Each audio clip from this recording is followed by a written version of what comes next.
Gus Yasin. Pas.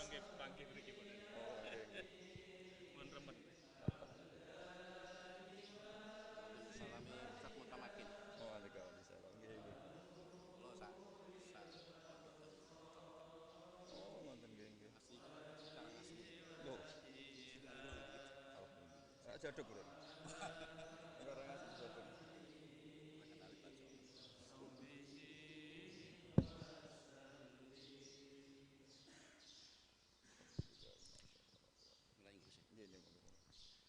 Bismillahirrahmanirrahim. Assalamualaikum warahmatullahi wabarakatuh. Alhamdulillah wassalatu wassalamu ala Rasulillah. Wala haula wala quwata illa billah, amma ba'du. Yang saya muliakan Kiai Haji Bahauddin Nur Salim atau yang kita kenal dengan Gus Baha. Yang saya hormati Rektor Universitas Islam Malang, Bapak Profesor Dr. Haji Maskuri MSI. Yang saya hormati pengurus yayasan yang dalam hal ini diwakili oleh Bapak Sekretaris Yayasan Universitas Islam Malang, Bapak Haji Mustangin MBD, dan juga kepada para wakil rektor Universitas Islam Malang yang hadir pada hari ini, Wakil Rektor 1, Wakil Rektor 2, dan Wakil Rektor 3, dan seluruh pimpinan yang ada di Universitas Islam Malang, serta kepada seluruh pemirsa peserta pengajian pada pagi hari ini yang berbahagia. Alhamdulillah, atas perkenan Allah Subhanahu wa Ta'ala, kita semuanya bisa bermuajahah baik secara mubasyarah langsung ataupun secara online dalam rangka ngaji kebangsaan dengan tema sebagaimana yang sudah tertulis. Nanti pada pengajian atau ngaji bareng ini ada beberapa acara. Setelah nanti pembukaan, nanti akan dilanjutkan dengan sambutan sekilas ya oleh Bapak Rektor. Kemudian setelah itu langsung pengajian, entah berapa jam, Menit. tergantung Gus Baha. Kemudian di tengah pengajian apakah ada perlu tanya jawab juga tergantung Gus Baha. Enggak ada. Nah, Akan terserah. nggih. Kalau semua nggak akan terus tidak harus nggak boleh ngatur ulama, betul itu. Dosa itu. Dosa itu kalau kita ngatur kiai, ngatur ulama itu. Apalagi sekelasnya kita ini. Besar itu. Itu ya. Baiklah, untuk mempersingkat waktu, mari kita awali bersama-sama pembukaannya ini dengan membaca Ummul Quran. Mudah-mudahan apa yang akan kita lakukan ini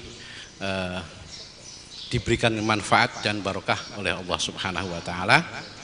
Dan nanti setelah Fatihah mohon juga membaca sholawat Nuril Anwar bersama-sama. Baru kemudian setelah itu pengajian Gus Baha begitu. Monggo ila hadratin Nabi Mustafa Muhammadin sallallahu alaihi wasallam wa ala alihi wa dzurriyyatihi wa azwajihi wa ali baitihi wa ila hadinihi wa ala kulli niyatin sholihah. Al-Fatihah. Alhamdulillahi rabbil alamin arrahmanir rahim maliki yaumiddin. Iyyaka na'budu wa iyyaka nasta'in ihdinas siratal mustaqim siratal ladzina an'amta 'alaihim ghairil maghdubi 'alaihim. Allahumma shalli ala Muhammad. Allahumma shalli ala nuril anwar wasiril asrari wa tiryakil aghyar wa miftahi babil yasari sayyidina ومولانا محمد المختار وآله أصحابه عدد نعم الله وإفضاله عدد نعم الله وإفضاله. Selanjutnya kami persilahkan kepada Bapak Rektor untuk menyampaikan sambutannya. Monggo. Assalamualaikum warahmatullahi wabarakatuh. Bismillah, alhamdulillah, wa syukrulillah, ala nikmatillah, wala hawla wala quwata illa billah. Allahumma sholli wa sallim ala sayyidina Muhammad wa ala alihi wa ashabi ajmain, amma ba'du. Sahibal fadilah al-mukarram Ki Haji Ahmad Ba'udin atau Gus Baha, kita doakan mudah-mudahan beliau selalu diberikan kesehatan oleh Allah, berikan kekuatan oleh Allah untuk membimbing umat. Yang saya hormati jajaran Yayasan Universitas Islam Malang, para wakil rektor, para pimpinan, dan ma'asyiral muslimin, baik yang secara langsung hadir maupun juga melalui online, yang insya Allah sama-sama dirahmati oleh Allah Subhanahu wa Ta'ala. Syukur alhamdulillah pada kesempatan hari ini kita bersama dapat ngaji bareng, ngaji tentang kebangsaan ke Gus Baha, karena beliau ini adalah di samping pengasuh pondok pesantren Tahfidzul Quran, juga Rois Suriah, pengurus besar Nahdlatul Ulama. Maka dari itu tidak salah kalau Universitas Islam Malang di samping mengaji, di samping silaturahmi juga mengaji kepada guru kita, pada kiai kita, dan insya Allah sanatnya pas. Sanatnya insya Allah pas dan mutasil, kira-kira begitu. Jadi kalau Unisma ngaji ke Rois Suriah, pengurus besar Nahdlatul Ulama, ini sanatnya tepat. Jadi maka dari itu sudah lama kita ingin ngaji kepada beliau, dan alhamdulillah baru saat ini Allah memberikan kesempatan pada kita semuanya, dan mudah-mudahan kita mendapatkan manfaat dan berkah dari pengajian ini. Ma'asyiral muslimin rahimakumullah, Universitas Islam Malang dengan para santrinya pula atau para mahasiswanya pula juga sering nyantri Gus Baha ke pondok-pondok pesantren. Termasuk kalau ada kunjungan-kunjungan, katakanlah ziarah ke wali, atau juga mungkin pengabdian pada masyarakat, salah satu yang dituju adalah pondok pesantren. Sekaligus ngaji di situ. Bukan semata-mata kita menghadirkan kiai, tetapi juga kita mendatangi kiai. Tapi suatu saat juga kita undang Gus Baha untuk datang ke Universitas Islam Malang. Ya, karena pesannya Kiai Tolha kan datangkan para kiai ke Universitas Islam Malang. Jadi mudah-mudahan nanti kalau COVID sudah reda, kita doakan mudah-mudahan beliau berkenan hadir di Universitas Islam Malang. Karena ini adalah kampus NU, berarti kan miliknya Rois Suriah, pengurus besar Nahdlatul Ulama. Ma'asyiral muslimin rahimakumullah, Unisma jelas-jelas milik NU, Gus. Jelas-jelas milik NU. Karena monumennya juga Unisma dari NU untuk Indonesia dan peradaban dunia.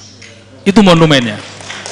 Jadi maka dari itu kalau ingkang didhawuhaken kalian Hadratus Syekh Hasyim Asy'ari, sapa wonge sing ngurip-nguripi NU termasuk Unisma,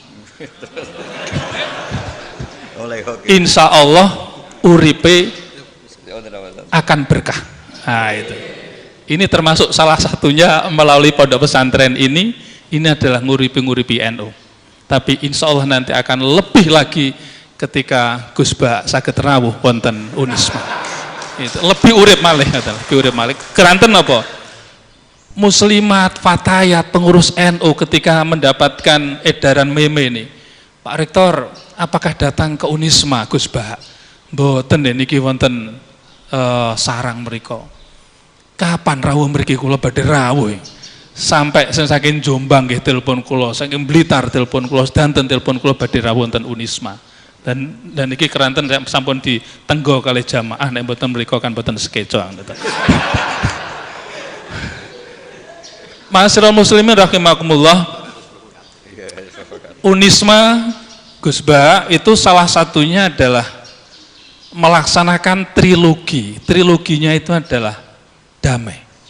Jadi ada jujur, kemudian ikhlas, dan rukun, damai. Dan karena Unisma ini didirikan oleh para kiai yang membawa misi Islam rahmatan lil alamin, wa ma arsalnaka illa rahmatan lil alamin. Islam adalah damai. Islam adalah bahkan di dalam Asmaul Husna salah satunya adalah Assalam. Jadi maha damai, yang maha damai, dan sekaligus juga junjungan kita Nabi besar Muhammad Rasulullah SAW juga menebarkan kedamaian. Spirit Universitas Islam Malang di dalam berbagai kajian-kajiannya adalah spirit kedamaian itu. Pertanian juga membawa spirit perdamaian, peternakan membawa spirit perdamaian, hukum membawa spirit perdamaian, kedokteran membawa spirit kedamaian, dan berbagai macam program studi adalah membawa spirit kedamaian, dan kedamaian itu. Insya Allah sejuk kalau sudah masuk di Universitas Islam Malang, dan nanti akan dirasakan oleh Gus Ba ketika nanti pandemi COVID masuk di Unisma, insya Allah akan lebih sejuk lagi. Itu. Ya, terus terang, karena orang nomor 1 di Indonesia sudah masuk ke Unisma itu kemudian merasakan Unisma adalah mengibarkan dan mengembangkan Islam wasatiyah, dan ini adalah warisan para ulama, ini adalah warisan para kiai, dan ini adalah warisan para pendiri Indonesia, dan itu harus dijunjung tinggi di Universitas Islam Malang. Maka kita akan mendengarkan dari pengajian yang nanti akan disampaikan oleh Gus Ba, dan ini semua Gus, ini adalah pimpinan-pimpinan di lingkungan Unisma. Saya bawa semua ke sini. Jadi mulai dari wakil rektor, pengurus yayasan, sekretaris pengurus yayasan Pak Dr. Mustangin, ada pengurus yayasan banyak sekali. Kemudian wakil rektor, para dekan, ketua lembaga, bahkan alumni kalau nggak kami stop pada mau datang ke sini semuanya. Kami stop karena pandemi ini apapun kita harus melakukan physical distancing.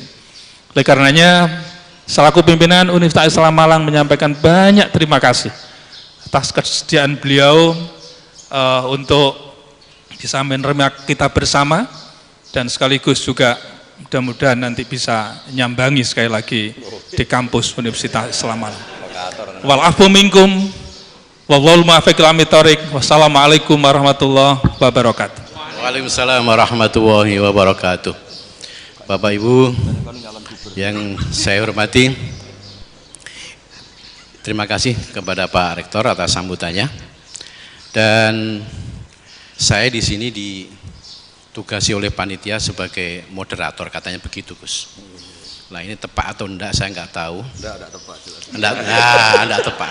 Mungkin hanya kebetulan itu sama darinya aja. Jadi sama-sama rembange. Kalau beliau ini naruan, saya sedan. Kalau cilian saya memang kesini Gus. Nah, cuma jenengan dereng lahir, kalau mau durian teng mriki. Jadi nak urusan tuwek insya Allah tuwek kula ngoten. Tapi nak urusan ilmu, pun minta ampun saya. Meskipun sama-sama sebetulnya sama-sama alumni dari Sarang, cuma beliau di Al Anwar, saya di MUS. Cuma saya sebentar, beliau yang lama kan itu. Sampai sekarang. Nah. Baik, Bapak Ibu yang saya hormati, nuwun sewu, tema yang tertulis ini juga tidak niat untuk ngatur ulama nggih Gus. Nggih. Makanya meskipun temanya seperti ini terserah nanti Gus Bahak badhe dawuh napa mboten napa-napa niku. Ya, itu. Niki kula disiki mumpung durung digojloki kula. Cuma ngeten. Sebetulnya kan perdamaian itu merupakan basic need, kebutuhan dasar setiap manusia. Lebih-lebih bagi umat Islam.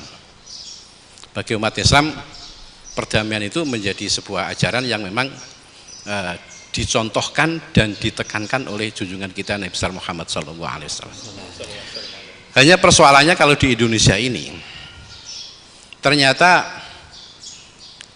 kayaknya orang Islam itu gak paham damai gitu, Gus. Atau memang gak mau didamaikan atau begitu, Gus. Saya tidak tahu ini kenapa. Yang jelas tuduhan-tuduhan kelompok tertentu kepada komunitas muslim terbesar di Indonesia itu sangat besar, bahkan disertai dengan tuduhan yang sangat menyakitkan bahwa Indonesia yang mayoritas beragama Islam ini adalah negara tauhid. Nah, kan gitu. Belum lagi ujaran-ujaran kebencian dan lain sebagainya. Ini mungkin bagi kita dari umat muslim mayoritas di Indonesia ini tentu ya bahasa naruhan ini gregetan, nah, gregetan betul itu. Nah, ini harusnya bagaimana dan bagaimana yang harus kita lakukan itu. Mun terserah panjenengan, kita semuanya ini siap mendengarkan, termasuk mana Pak Rektor digojloki mboten napa-napa. Sing penting barokahi ngoten mawon ka. Nggih. Pun ngoten mawon, monggo kula serahkan dumateng Gus Bahak seluruhnya. Monggo.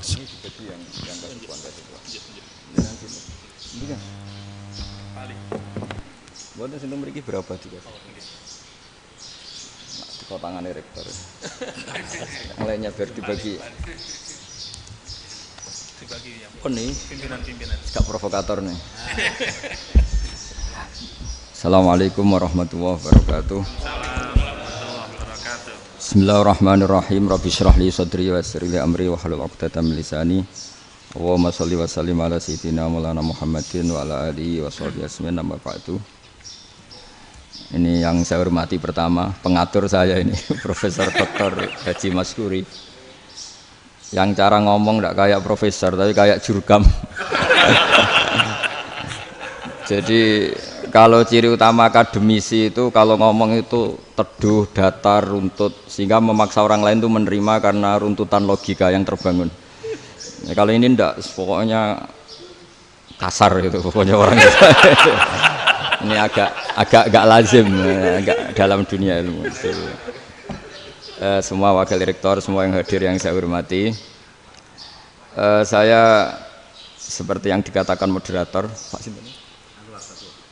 Bapak Anwar, bahwa memang saya tidak boleh terikat sama yang di belakang ini, karena ini kayak apa ya, ada satu madhab yang anak-anak Unisma semuanya harus tahu, teman-teman di Unisma, menjelaskan itu tidak lebih baik. Jadi karena seakan-akan belum melakukan. Indonesia itu dulu kedatangan Islam itu tidak pernah dipertentangkan antara Islam dan negara, sehingga diskusi itu sudah salah, karena para wali itu tidak pernah mempertentangkan Islam dan keindonesiaan atau kebinekaan. Satu, bahwa para wali itu misinya dakwah, di mana-mana dakwah itu pasti ketemu yang berbeda, mulai beda agama, beda pilihan madhab, beda tradisi, beda kultur. Jadi itu tidak perlu dipertentangkan, tapi malah itu jadi lahan dakwah. Sehingga kita-kita ini kalau diminta diskusi hubungan negara dan agama, malah bingung. Memangnya kenapa? Itu seperti dulu zaman P4, saya punya kawan di Jogja, teman saya nulis tafsir Profesor Zaini, itu pernah zaman Pak Erto disuruh sosialisasi P4 di Papua. Apa hubungan Pancasila dan UUD 45? Itu orang Papua jawab, hubungannya baik-baik saja, Pak. Jadi yang unik itu ketika disuruh baca Pancasila, 1 Pancasila, 2 ketuhanan yang Maha Esa. Akhirnya 6 kan? Kenapa Pancasila jadi 6? Yang unik itu ketika ditanya, ini saya melihat langsung di TV 7 itu, Indonesiaku ini. Ada anak-anak kecil ditanya, bendera ini milik siapa? Bendera merah putih itu. Jawabannya apa? Milik sekolahan Pak. Karena memang milik sekolahan. Itu yang tanya itu kaget. Milik sekolahan Pak. Nah tentang tema ini mohon dibaca ini langsung start ya, langsung serius karena tadi sudah kayak jurkam tadi ini yang langsung khas ilmuwan. Ini sebagai penghormatan saya pada Yunisma ini khas keilmuan. Imam Zuhri adalah gurunya Imam Malik. Ya saya ulang lagi ya, Imam Zuhri adalah gurunya Imam Malik. Halaman 29. Ini langsung start saya baca halaman 29. Dan ini terutama yang para punggawa-punggawa ini saya baca ya. Ini teks tidak ada yang saya rubah, memang persis seperti ini. Bismillahirrahmanirrahim. Yaqulu Zuhri, ini gurunya Imam Malik. Fama futiha fil islami fathun qablahu kana a'zama minhu. Innama kanal qitalu haitsul taqon nasu. Falam makanatil hudnatu wa wadu'atil harbu wa amanan nasu ba'duhum ba'do wal taqaw fatafawadu fil hadits wal munaza'ah falam yaklim ahadun bil islami yaqilu syai'an illa dakhula fihi walaqad dakhalataini kasanaten mislu mangkana fil islam qabla dzalika au aktsar. Terus ini ngomongnya harus santai, enggak boleh provokatif. Begini, kita tahu dalam perdamaian Hudaybiyah itu poin-poinnya itu semuanya merugikan Islam. Di antaranya adalah jika yang Islam masuk kafir harus dibiarkan karena berarti masuk ke habitat asli. Karena Nabi sebelum jadi Nabi komunitas pokok itu kafir, sehingga kalau Islam masuk kafir kembali ke habitat. Tapi kalau Islam masuk kafir, kafir masuk Islam itu harus dikembalikan karena dianggap bid'ah. Maka kalau kamu dituduh bid'ah itu tenang saja dulu, Nabi itu ya dituduh ji'ta bidinin muhdas, kamu datang dengan agama yang baru. Cuma agak diteruskan wa kullu muhdatsatin bid'ah wa kullu bid'atin dalalah. Jadi orang-orang kafir dulu kalau ngomentari Nabi ya ji'ta bidinin muhdas, kamu datang dengan agama yang baru. Nabi nurut. Semua perjanjian yang merugikan Islam itu Nabi nurut. Tapi Nabi hanya minta satu hal, jangan ada perang 10 tahun. Dan orang boleh seminar, boleh diskusi tentang Islam. Ya ini dengerin betul ini. Jadi saya tidak akan provokatif, ini pakai logika. Nanti bisa dipakai disertasi doktor. Tapi saya minta orang boleh diskusi, boleh seminar tentang Islam. Akhirnya saat itu juga ada orang yang masuk Islam. Di depan tulisan itu belum kering istilahnya. Datang ke situ namanya Abu Jandal bin Suhail bin Amr. Itu datang ke Nabi, ya Rasulullah saya ini mau masuk Islam. Kata orang-orang kafir, ini pertama Muhammad, kamu komitmen enggak sama perjanjian? Kalau kamu komitmen harus kamu kembalikan. Nabi bilang, ya Abu Jandal kamu kembali ke mereka, ke habitat mereka, yaitu menjadi kafir, di komunitas kafir maksudnya. Akhirnya nangis. Sayyidina Umar itu mendekati Abu Jandal, kemudian memberi isyarat supaya ngambil pedangnya. Jadi isyaratnya wong ini baca ora wis. Maksudnya orang-orang kafir. Tapi Abu Jandal enggak mau. Singkat cerita akhirnya kembali ke komunitas kafir. Tapi yang dikatakan Imam Zuhri cara analisis ini enggak bisa pakai provokatif, harus pakai analisis. Innama kanal qitalu haitsul taqon nasu. Yang namanya perang itu menjadikan orang tidak berpikir jernih. Ini poin yang diambil oleh Rasulullah. Kalau dibahasakan Nabi curi kesempatan, masuk Nabi dikatakan mencuri, meskipun itu hanya bahasa ya. Enggak mungkin lah kita bahasakan seperti itu. Saya ulang lagi ya. Kenapa ada perang berkesinambungan sampai tahun ke-8 Hijriah? Mulai tahun kedua ada perang Badar sampai tahun 8 Hijriah itu perang terus. Nabi sama orang kafir perang terus. Akibatnya apa Pak Profesor? Namanya perang itu ya enggak kau bermikir. Pokoknya agar ketemu Islam perang, Islam ketemu kafir perang, enggak kau bermikir. Padahal Islam itu bisa diterima oleh akal sehat, harus lewat diskusi, lewat pengamatan, lewat pemikiran, lewat pengendapan berpikir. Makanya Nabi tahu ini masalah besar. Kalau orang perang terus, itu gak kober mikir Islam, gak sempat diskusi tentang Islam. Makanya Nabi hanya minta satu poin. Oke, perjanjian ini satu rutin semua, tapi saya minta orang kafir semuanya boleh mendiskusikan Islam, boleh seminar tentang Islam. Mereka bilang iya, pada pikiran mereka kan diskusi paling piye. Ternyata betul, ada diskusi. Terus temanya gini, kira-kira bener di Muhammad Abi Abu Jahal. Terus Tuhan Muhammad sama Tuhan Abu Jahal itu keren mana? Diskusi. Tuhan Muhammad itu khaliqus samawati wal ardi, yang menciptakan langit bumi. Sebagaimana kampanyenya Muhammad. Ya mereka masih jangkar bilang Muhammad. Kalau Tuhan kita, ya berhala itu yang kita bikin, yang kadang rusak, yang kadang kudanan, terus lemutan, pokoknya terus diskusi. Kita kok bener pengirannya Muhammad. Terus Muhammad Abu Jahal, mulai dhisik Muhammad itu ratau bodoh nih. Mulai dulu Muhammad tuh gak pernah bohong. Abu Jahal, waduh, wis bodoh nih ngongkonan. Wis ribet kan? Dan semua diskusi itu mengarah ke kebenaran Islam. Wah, akhirnya wong kafir sing tokoh-tokoh cara Jawa yo, wah semane jebule masalah ini kan. Artinya gini, kalau kita ingin Indonesia damai, sebenarnya yang untung itu Islam. Karena Tuhan yang menciptakan langit dan bumi tentu gak akan diperbandingkan atau akan dikalahkan oleh Tuhan yang lahirnya saja sudah di bumi. Misalnya kita menjual Tuhan Allah, siapa itu yang menciptakan langit bumi, yang ada sebelum langit bumi, bandingkan dengan Tuhan yang lahirnya di bumi, ada tanggal lahirnya, ada aktenya, itu kan sudah ribet kan. Begitu juga kalau memperbandingkan tokoh, Muhammad itu siapa?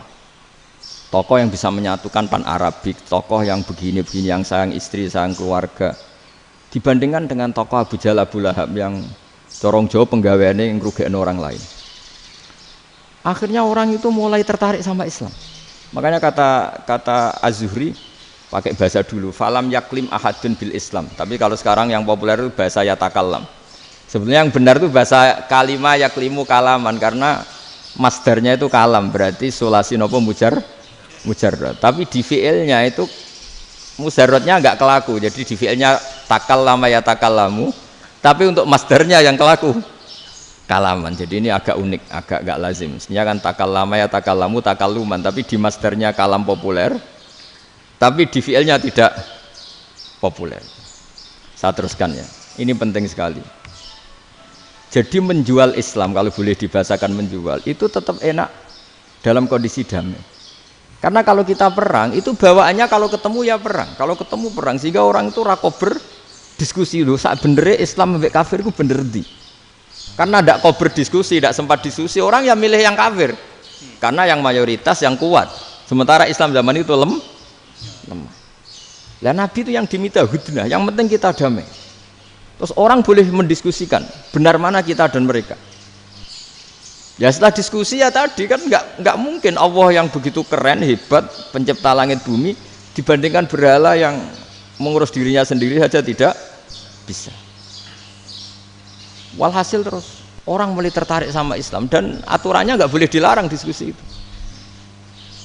Nah makanya saya pernah ditanya beberapa profesor di Jogja, Gus, suatu saat kalau kampus paling keren di Jogja ini ada Islamic Studies, kemudian pengajarnya dari berbagai agama, ini riskan nggak bagi Islam? Saya jawab, asal yang didiskusikan Islam itu nggak masalah, yang repot itu nak umat Islam. Karena kalau umat Islam yang jadi percontohan, banyak raja yang dolim, banyak pemimpin muslim yang dolim, terus identik dengan Islam itu jadi dolim kan ribet. Ya kalau pas umat Islam, kalau Islam yang kumat kan jadi masalah kan. Nah ini kan terus jadi beda umat Islam sama Islam yang lagi apa? Kumat. Singkat cerita terus Islam mendapat posisi yang luar biasa. Nah makanya di sini diistilahkan falam makanatil hudnah, ketika ada perdamaian wa amanan nasu ba'dum ba'do, orang merasa aman, itu fatafawadu fil hadis wal munazaah. Mereka berdebat, munazaah itu berdebat. Keren mana konsep Muhammad dengan konsep Abu Jahal? Keren mana konsep Tuhannya Muhammad dengan Tuhan kita? Terus diskusi dan mereka akhirnya ikrar, wah yang benar ya Muhammad lah. Di mana-mana Tuhan tuh ya sebelum langit dan bumi, di mana-mana Tuhan ya punya reputasi menciptakan. Masa Tuhan reputasinya diciptakan kayak berhala dan sebagainya. Ibadah juga gitu. Ibadah wong kafir itu kalau tawaf itu telanjang, ibadah Muhammad santun pakai pakaian. Terus akhirnya mereka mulai tertarik Islam. Sehingga saya lihat di beberapa tafsir, saya memang tidak akan ngomong yang tidak serius, ngergani Unisma ben sawangane pemikir serius. Di Quran itu sampean lihat di tafsir Tobari itu ada ayat bal naqzifu bil haqqi 'alal batil fayadmaghuhu fa idza huwa zahid. Qadzafa itu kalau di kamus tak lihat itu takallama bila dalilin. Qadzafa itu ya pokoknya sekenanya. Artinya gini, kebenaran Islam atau kebenaran hak itu kamu taruh sekenanya saja itu tetap menang. Apalagi kamu taruh secara teratur, kamu taruh sekenanya saja itu tetap menang. Sehingga di sini banyak sahabat yang hidup di Cina. Sekarang juga banyak orang alim yang milih hidup di Amerika, banyak orang alim yang milih hidup di Inggris. Dan mereka pede, percaya diri karena kebenaran itu kamu letakkan di mana saja, itu tetap akan menang, akan menemukan momentum kemenangannya. Misalnya gini, contoh paling gampang. Dulu para peneliti, saya ulang lagi dulu para peneliti itu ya datang kemana-mana, termasuk Ibnu Battuta, termasuk Ibnu Khaldun, ya semua peneliti itu suka neliti. Setelah diteliti, Quran itu satu-satunya kitab suci yang membicarakan sains, misalnya tentang falak, tentang astronomi, tentang asal-usul kejadian manusia, kejadian makhluk. Juga bicara tentang geografi, geologis, semuanya. Sementara kitab lain hanya cerita tentang mawaid wal hikam wal ibar. Jadi diteliti kayak apa, pada akhirnya hak ini yang menang. Bal naqzifu bil haqqi 'alal batil fayadmaghu fa idza huwa zahid. Saya berkali-kali cerita, ada ulama yang ahli matematika. Ketika ditanya kenapa kamu suka ngajar matematika, sampai muridnya itu ragu, ini guruku mlebu swarga ta ora, penggaweane mulang matematika. Tapi para muridnya bermimpi bahwa Imam Amudi itu disuruh ngajar para malaikat. Dan itu pede betul dia. Kata Allah, ini ulama saya yang iman kepada saya setingkat iman kamu. Jadi malaikat itu tidak mungkin Gusti kita menyaksikan langsung engkau, sementara ini di bumi nggak nyaksikan jenengan. Kenapa bisa sepede dan seyakin itu? Akhirnya Imam Amudi disuruh ngajarin matematika. Jadi Anda kalau profesor itu nanti harus sempat ngajari malaikat, itu baru benar-benar profesor.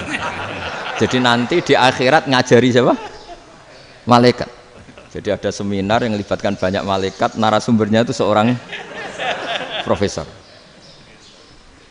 Itu ketika kenapa engkau begitu yakin kalau Allah itu Tuhan dan Allah itu Al-Wahidus Shomad. Terus Imam Amudi mulai nulis angka gak beraturan. 2, 3, 4, 5 sampai 1 miliar, 1 triliun, pokoknya enggak beraturan. Kata beliau, nisbatus naini wasalasa ila ma la nihayatalaha iku nisbatul far'i ilal asli. Mbok angka sebanyak apapun, 2 dibanding 1 ya far'ul wahid, 3 dibanding 1 ya far'ul wahid. Semua angka yang enggak terhingga pun dibanding 1 semuanya far'ul wahid. Semua angka sebanyak apapun itu cabang dari angka 1. Fakullu hadil awalim far'un minal wahidis shomad, yaitu Allah Subhanahu wa ta'ala. Wah, kira malaikat tepuk tangan, iya juga. Jadi begitu juga ada ulama itu ahli gambar. Saya dulu ngaji sama Mbah Mun Al-Husunul Hamidiyah, itu kitabnya itu banyak gambarnya. Dan gale gambar yang ngawur betul, mangga ahli gambar. Saya epol, sempurna lele. Semua gambar bangunan, gambar sapi, pokoknya gambar. Ternyata dia menemukan Tuhan itu dari gambar. Gambar serapi ini atau seruwet ini sama. Gambar rapi sama ruwet itu sama kalau dalam pandangan tauhid. Dimulai minan nuqtah al-wahidah. Kowe cek gambar sing rapi sing indah, cek gambarmu elek, dimulai dari 1 titik. Dan titik ini nuqtatil wujud, yaitu Allah Subhanahu wa ta'ala. Jadi nak cara ahli tauhid gak penting gambare api, menang lomba atau ora penting. Butuhe hadis surah ini gambar baik yang rapi maupun ndak adalah min nuqtah dari 1 titik. Ya, alam raya sebanyak ini mbok gambar mbok ora, cek mulai Mars sampai Jupiter kabeh semua bentuknya yang banyak ini semuanya min nuqtatil wujud, yaitu dari titik wujud. Gini kok Allah Subhanahu wa ta'ala. Di sini hebatnya ulama-ulama, mbok dia pengajar matematika, mbok pengajar gambar, semuanya dipakai perangkat untuk tauhid. Nah, itu kan juga bagian dari Islam damai, Islam yang sangat tidak perlu perang untuk orang dipaksa Islam. Enggak perlu provokatif kayak tadi pidatone rektor jenengan tadi. Jadi ciri utama ilmuwan tuh kalau ngomong datar tapi logikanya enggak terbantahkan. Itu ciri khas ilmuwan. Kalau ciri khas politikus kalau ngomong itu keras. Provokatif lah kira-kira gitu. Tapi isinya biasa. Nah, saya berharap nanti semua profesor doktor itu datar tapi isinya kualitasnya bagus itu. Mentes. Jadi makanya terus kata ulama kenapa diistilahkan balnat zifu bil haqqi, kenapa pakai kodhafa sementara kodhafa maknanya takallama bila dalil, maksudnya bila dalil di sini itu min ghairi ikhtiyajin ila dalilin, kebenaran itu memang nggak butuh dalil. Apa kita perlu dalilnya apa, buktinya apa kalau 3 itu cabang dari 1, wong gendeng yang takut gitu pas orang gendeng, wong 3 cabang dari 1 kok ditanyakan buktinya apa? Itu min awalil bidah. Pertama orang pasti tahu kalau 3 itu far'ul wahid, 1 juta juga far'ul wahid, 1 miliar juga far'ul. Gambar yang sebanyak apapun ya dimulai dari 1 titik, cek gambar benar maupun yang tidak. Akhirnya apa? Ulama dulu itu sebegitu rileks nerangkan tauhid. Lalu kenapa asma ini yang ya ini kan khas NU ya, khas pesantren. Sebenarnya saya keberatan pakai istilah khas NU, pakai khas pesantren karena NU itu anaknya pesantren, jangan dibalik pesantren anaknya NU karena sebelum ada NU itu ada pesantren. Tapi kayaknya Unisma lebih suka pakai bahasa NU dan saya ya agak-agak orderan yang terpaksa disuruh ngomong. Ini agak apa ya, agak kacau sebetulnya ini agak kacau. Jadi NU itu sama pesantren itu tua pesantren. Jadi NU dilahirkan pesantren, bukan dibalik pesantren dilahirkan NU. Sehingga barokahnya didirikan pesantren ini, kadang nyuwun sewu sekali berbahashim itu kadang ide besar beliau itu ora dituruti wong NU. Jadi Mbah Hasim cara kula kok dadi Mbah Hasim ya mangkel. Mbah Hasim itu ngarangno kentong. Nggih ngaramno beduk, tapi wong NU nganggo kentong. Beduk. Dan uniknya Mbah Hasim enggak tersinggung. Karena ciri khas pesantren itu membolehkan perbedaan apa? Pendapat. Itu masyhur khilafnya Mbah Hasim sama Mbah Fakih Mas Kumambang itu sampai dikitabkan. Saling ngeritik, saling macam-macam lah. Jadi cara berpikir Mbah Hasim ketika Nabi rembukan, ini gimana ya cara menentukan waktu sholat ya? Ya pakai kentong ya Rasulullah, dzakalin nasara itu untuk orang Nasrani. Ya pakai buk itu trompet, dzakalil yahud itu untuk orang Yahudi. Terus, ada yang lagi pakai api ya Rasulullah, dzakalil majusi itu orang Majusi. Setelah itu ada orang datang lari-lari cerita mimpi azan tadi. Ya itu terus dipakai sarana pemanggilan sholat ya azan itu. Sehingga Mbah Hasim menolak kentong. Karena mantas sababi qaumin fahuwa minni. Beliau keras sekali sampai bilang haram. Beliau judulnya ya haram, al-jasus antakhrimin nakus. Setelah naskah itu sampai ke Mbah Fakih Mas Kumambang di Gresik situ, di daerah Dukun situ. Dulu nggak ada WA ya, jadi sampainya ya lama. Makanya saya sampai sekarang nggak punya WA karena ya saya ulama kan, kalau WA-an terus ya jadi ulama. Nggak jadi ulama main WA-an terus itu. Lah itu termasuk rektor gak kau bermikir itu mesti kebanyakan WA. Karena kan otaknya didikte oleh sesuatu yang masuk. Sesuatu yang dilihat itu kan pasti mendikte kita. Beda kalau yang enggak WA-an kan mikir apa kita yang menentukan. Kalau WA-an kan kita ditentukan. Mau mikir anaknya butuh apa gara-gara WA informasi Jakarta mikir Jakarta. Padahal secara kewajiban ngapain kamu orang Malang mikir Jakarta?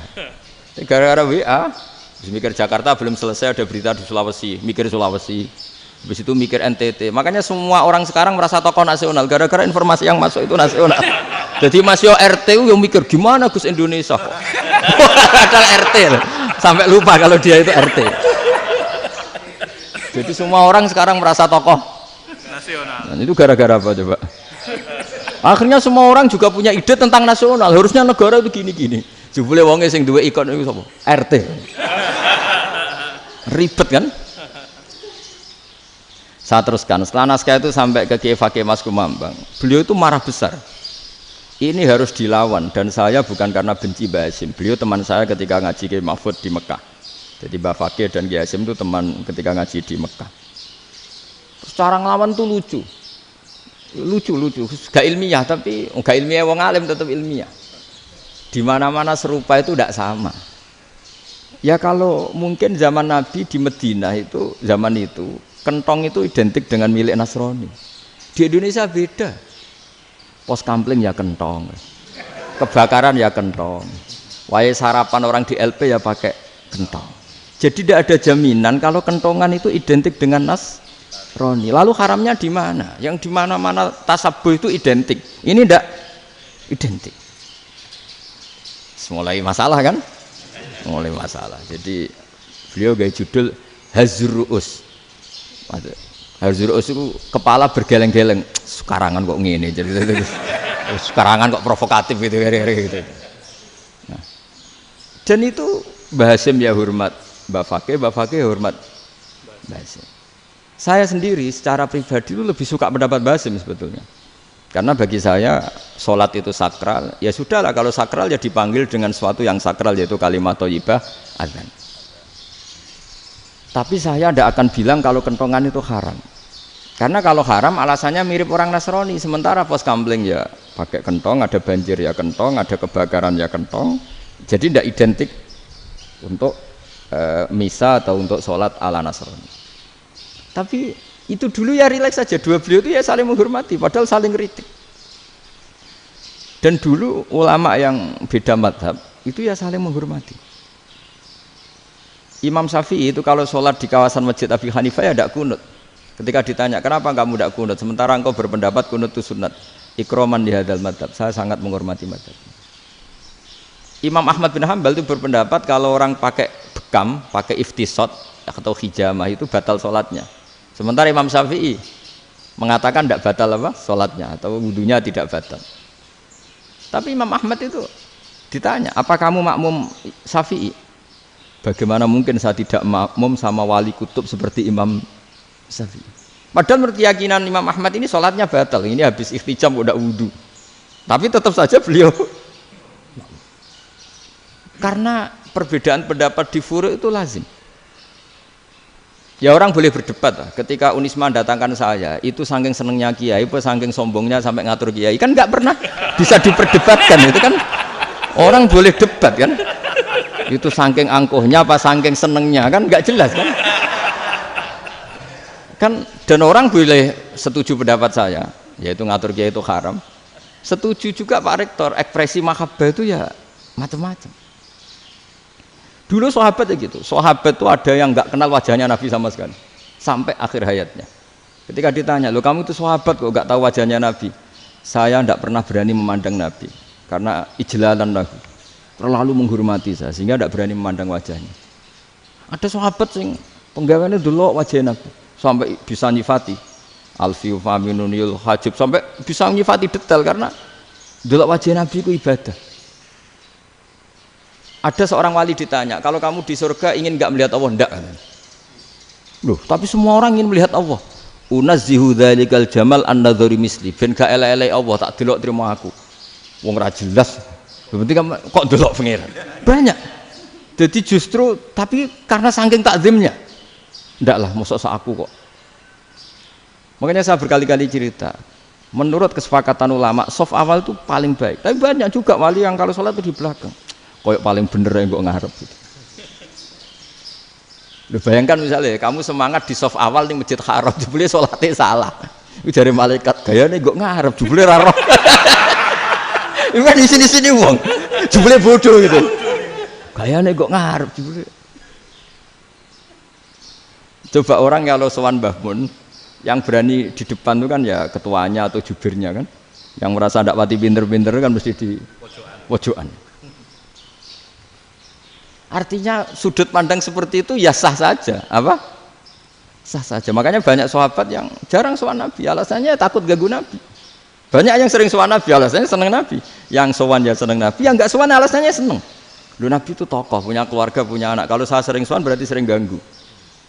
Yang sering sowan dia alasan ini khazanah kita harus istifadah. Jadi zaman dulu dia biasa dua sahabat, yang satu milih mahabbah itu milih sering sowan, yang satu juga mahabbah milih tidak sering.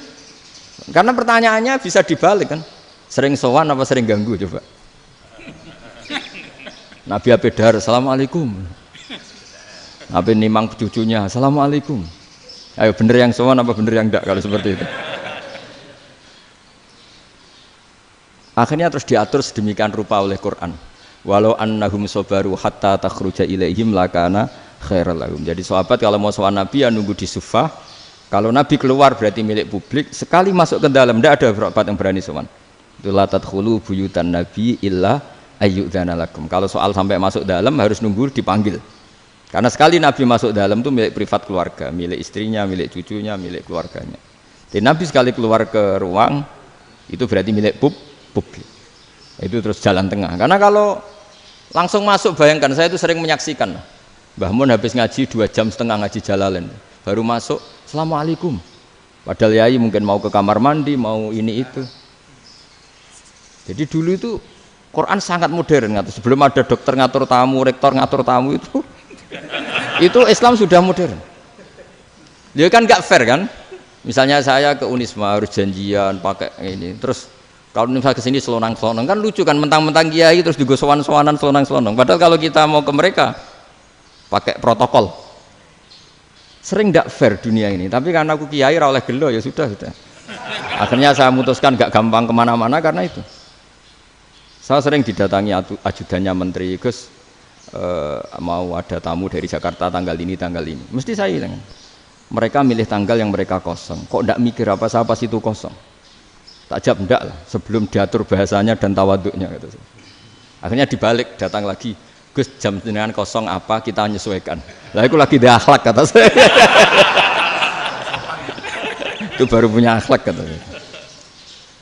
Bukan masalah ini, bukan masalah gengsi ya. Saya sendiri itu dolan ke alumni itu jarang, karena ya takut.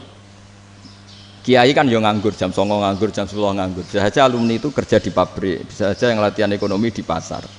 Sehingga kalau saya datang jam 9, iki kiai sing nilai santri ini, apa kiai sing ganggu santri. Nah karena orang ini melakukan rutin, gak kok berpikir, pokoknya ngono jenenge silaturahim.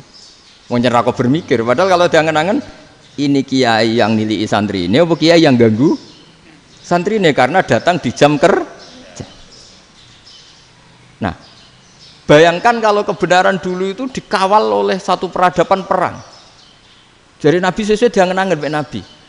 Perang Badar menang Nabi, perang Uhud menang wong kafir, perang ini gonta-ganti.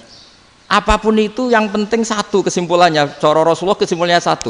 Orang tidak kober mikir kebenaran secara mengendapkan pikiran dengan pikiran jernih. Maka hebatnya Nabi ketika perjanjian, pokoknya saya minta nggak ada perang. Dan orang boleh mendiskusikan Islam. Itu luar biasa idenya Nabi. Karena bawaan perang itu orang kan nggak kok bermikir. Ibarat seorang misalnya senang satu perempuan, ketemu rivalnya langsung perang kan nggak mikir. Tapi kalau kau bermikir, dia ngenangen cawe wedok iku ora seneng aku. Untungnya apa untuk wong ayu ora seneng, malah mau loro hati. Terus sudahlah, buruan dialihkan kemana kan gitu. Itu nak mau amen WA nan tukaran lewat SMS atau tarung langsung ora kau bermikir. Tapi kalau kau bermikir, akhirnya berpikir nih. Perempuan tadi sebenarnya yang disenangi siapa? Oke, ternyata senang Pak Rektor. Sudah kita ngalah. Karena tidak ada nikmatnya kan menikahi perempuan yang sama sekali tidak mencintai kita. Tapi kalau nak kau berpikir pokoknya diprovokasi, wah kue kalah mbek A, kue kalah mbek B. Pikirannya kan ojo sampai kalah. Bareng wis menang ternyata ada mas. Lah. Nah, bayangkan Islam itu seperti itu dulu, dipertarungkan. Wong Islam itu dinu aklin. Agama yang diterima dengan akal sehat, tapi sekarang ukurannya perang. Sing menang berarti bener, sing menang bener. Kan terus jadi repot. Itu Nabi tidak ingin, makanya Nabi ingin sudahlah, nggak ada perang. Nah, makanya kata Imam Zuhri, fathul Islam terbaik adalah orang boleh diskusi tentang Islam dan tidak ada perang. Lagi-lagi penting, tidak perang itu penting, silmun itu penting, perdamaian itu. Setelah tidak ada perang, akhirnya fatafawadu fil hadis wal munazah, orang boleh diskusi apa saja, termasuk boleh adu polemik. Konsep satu Tuhan dan Tuhan banyak diperdebatkan. Akhirnya Nabi secara rileks bisa menjelaskan. Muhammad, urusan kita banyak. Kalau Tuhannya satu tidak cukup, Tuhan harus banyak untuk menyelesaikan berbagai urusan. Ada Tuhan bagi rektorat, bagi macam-macam kan. Ada Tuhan untuk ngurusi utang, ngurusi BPKB, macam-macam. Terus kata Rasulullah, enak saja Nabi jawabnya. Ya kalau kamu punya majikan banyak, perintahnya beda-beda, kamu mangkel enggak, bingung enggak? Ya susah mat, kalau majikannya banyak, perintahnya beda-beda, kita jadi repot. Senang mana? Senang majikan satu. Ya sudah, Tuhanmu itu majikan kamu. Kalau Tuhannya banyak, perintahnya macam-macam, kamu yang repot. Akhirnya sudah mat, Tuhannya satu aja. Nah, itu ya barokahnya diskusi tadi, barokahnya enggak perang. Daraballahu mathalan rajulan fihi syuraka'u mutasyakisuna wa rajulan salamal lirajul hal yastawiyani masalah. Terus alhamdulillah. Jadi orang yang paling kafir pun saat itu taslim. Nah, ini kembali ke kalimat la ilaha illallah. Saya tidak perlu provokatif, pasti teori saya itu benar. Bukan saya bilang benar itu karena sombong, enggak. Ini sesuai teks. Misalnya begini. Benar enggak kelompok takfiri yang suka ngafirkan orang lain? Itu pasti tidak benar. Logikanya gampang. Orang yang kafir 70 tahun saja dengan melafadzkan la ilaha illallah menjadi muslim. Masa dengan kalimat yang sama yang muslim menjadi kafir? Itu logikanya kan enggak ketemu. Orang kafir 70 tahun untuk menjadi muslim disuruh baca apa? La ilaha illallah. Tapi gara-gara baca la ilaha illallah nyekel patok jadi kafir. Pertanyaannya, loh ini kalimat apa? Kalimat untuk mengkafirkan apa kalimat untuk mengislamkan? Karena yang kafir dengan kalimat itu menjadi Islam, ternyata yang Islam dengan kalimat itu menjadi kafir. Itu ketemu enggak cara logika itu kan enggak ketemu kan? Makanya cara pikirannya Abul Hasan Asyadzili, dan saya setuju pikiran itu. Istighfar ini boleh orang Jawa Timur protes karena kadang beda manhaj, tapi jangan protes saya, protes Abul Hasan Asyadzili kualat mesti sampean. Ketua Torekoh napa? Sadziliyah. Cara madzhab Sadzili, dan Anda boleh berbeda madzhab, mencari khasnya wong kampus wani beda. Beda kapasitas lah, pokoknya butuhnya beda. Dan ketok pinter, ketok kritis tuh. Cara madzhab Abul Hasan Asyadzili itu gini Pak Rektor. Jadi istighfar itu baik. Tapi ba'da kamali tauhid, setelah tauhidnya itu benar. Alasan beliau masuk akal. Ketika ada ayat fa'alam annahu la ilaha illallah wastaghfir li dzambik. Bihadil kalimah. Jadi orang boleh istighfar itu setelah tauhidnya benar. Alasannya Abul Hasan Asyadzili begini. Qul lil ladzina kafaru iyantahu yughfar lahum ma qad salaf. Katakan kepada mereka yang kafir, sekali mereka tidak kafir, maka otomatis dosanya masa lalu diampuni. Pertanyaannya, yang bisa menghentikan kekafiran itu kalimat apa? La ilaha illallah. Dengan hanya melafadzkan la ilaha illallah Muhammadur Rasulullah langsung yughfar lahum ma qad salaf, langsung dosanya diampuni. Berarti yang menjadi pengampun dosa lah, penyebab pengampunan itu apa? La ilaha illallah. Itu bahkan orang kafir belum istighfar.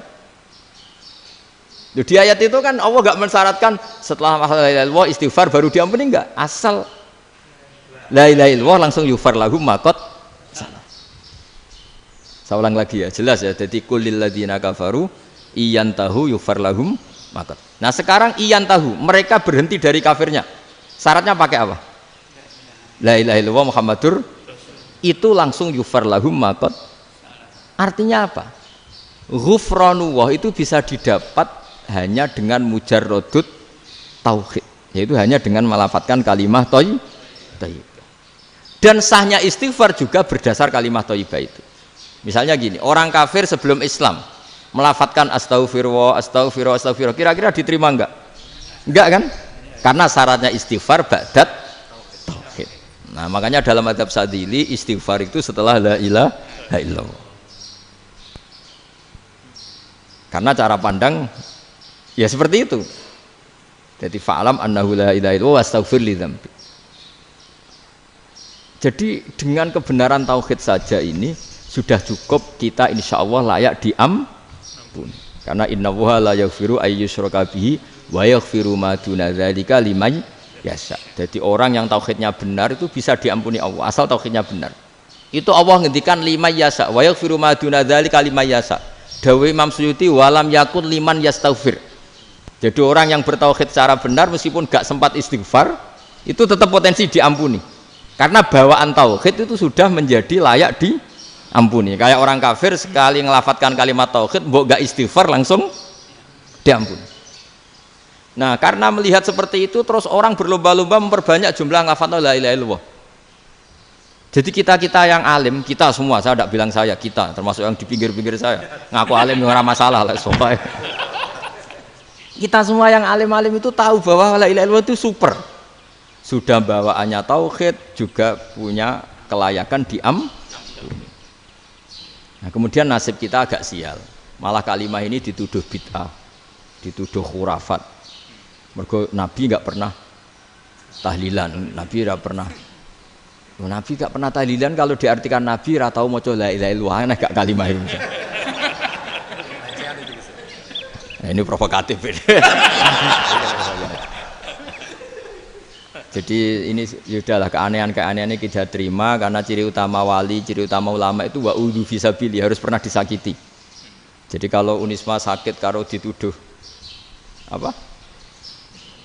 Dituduh bid'ah itu berarti belum calon ulama.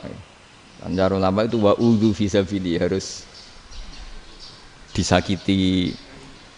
Jadi kalau kamu disalahpahami itu ya harus santai. Iya, termasuk provokatif tadi. Termasuk diatur tadi.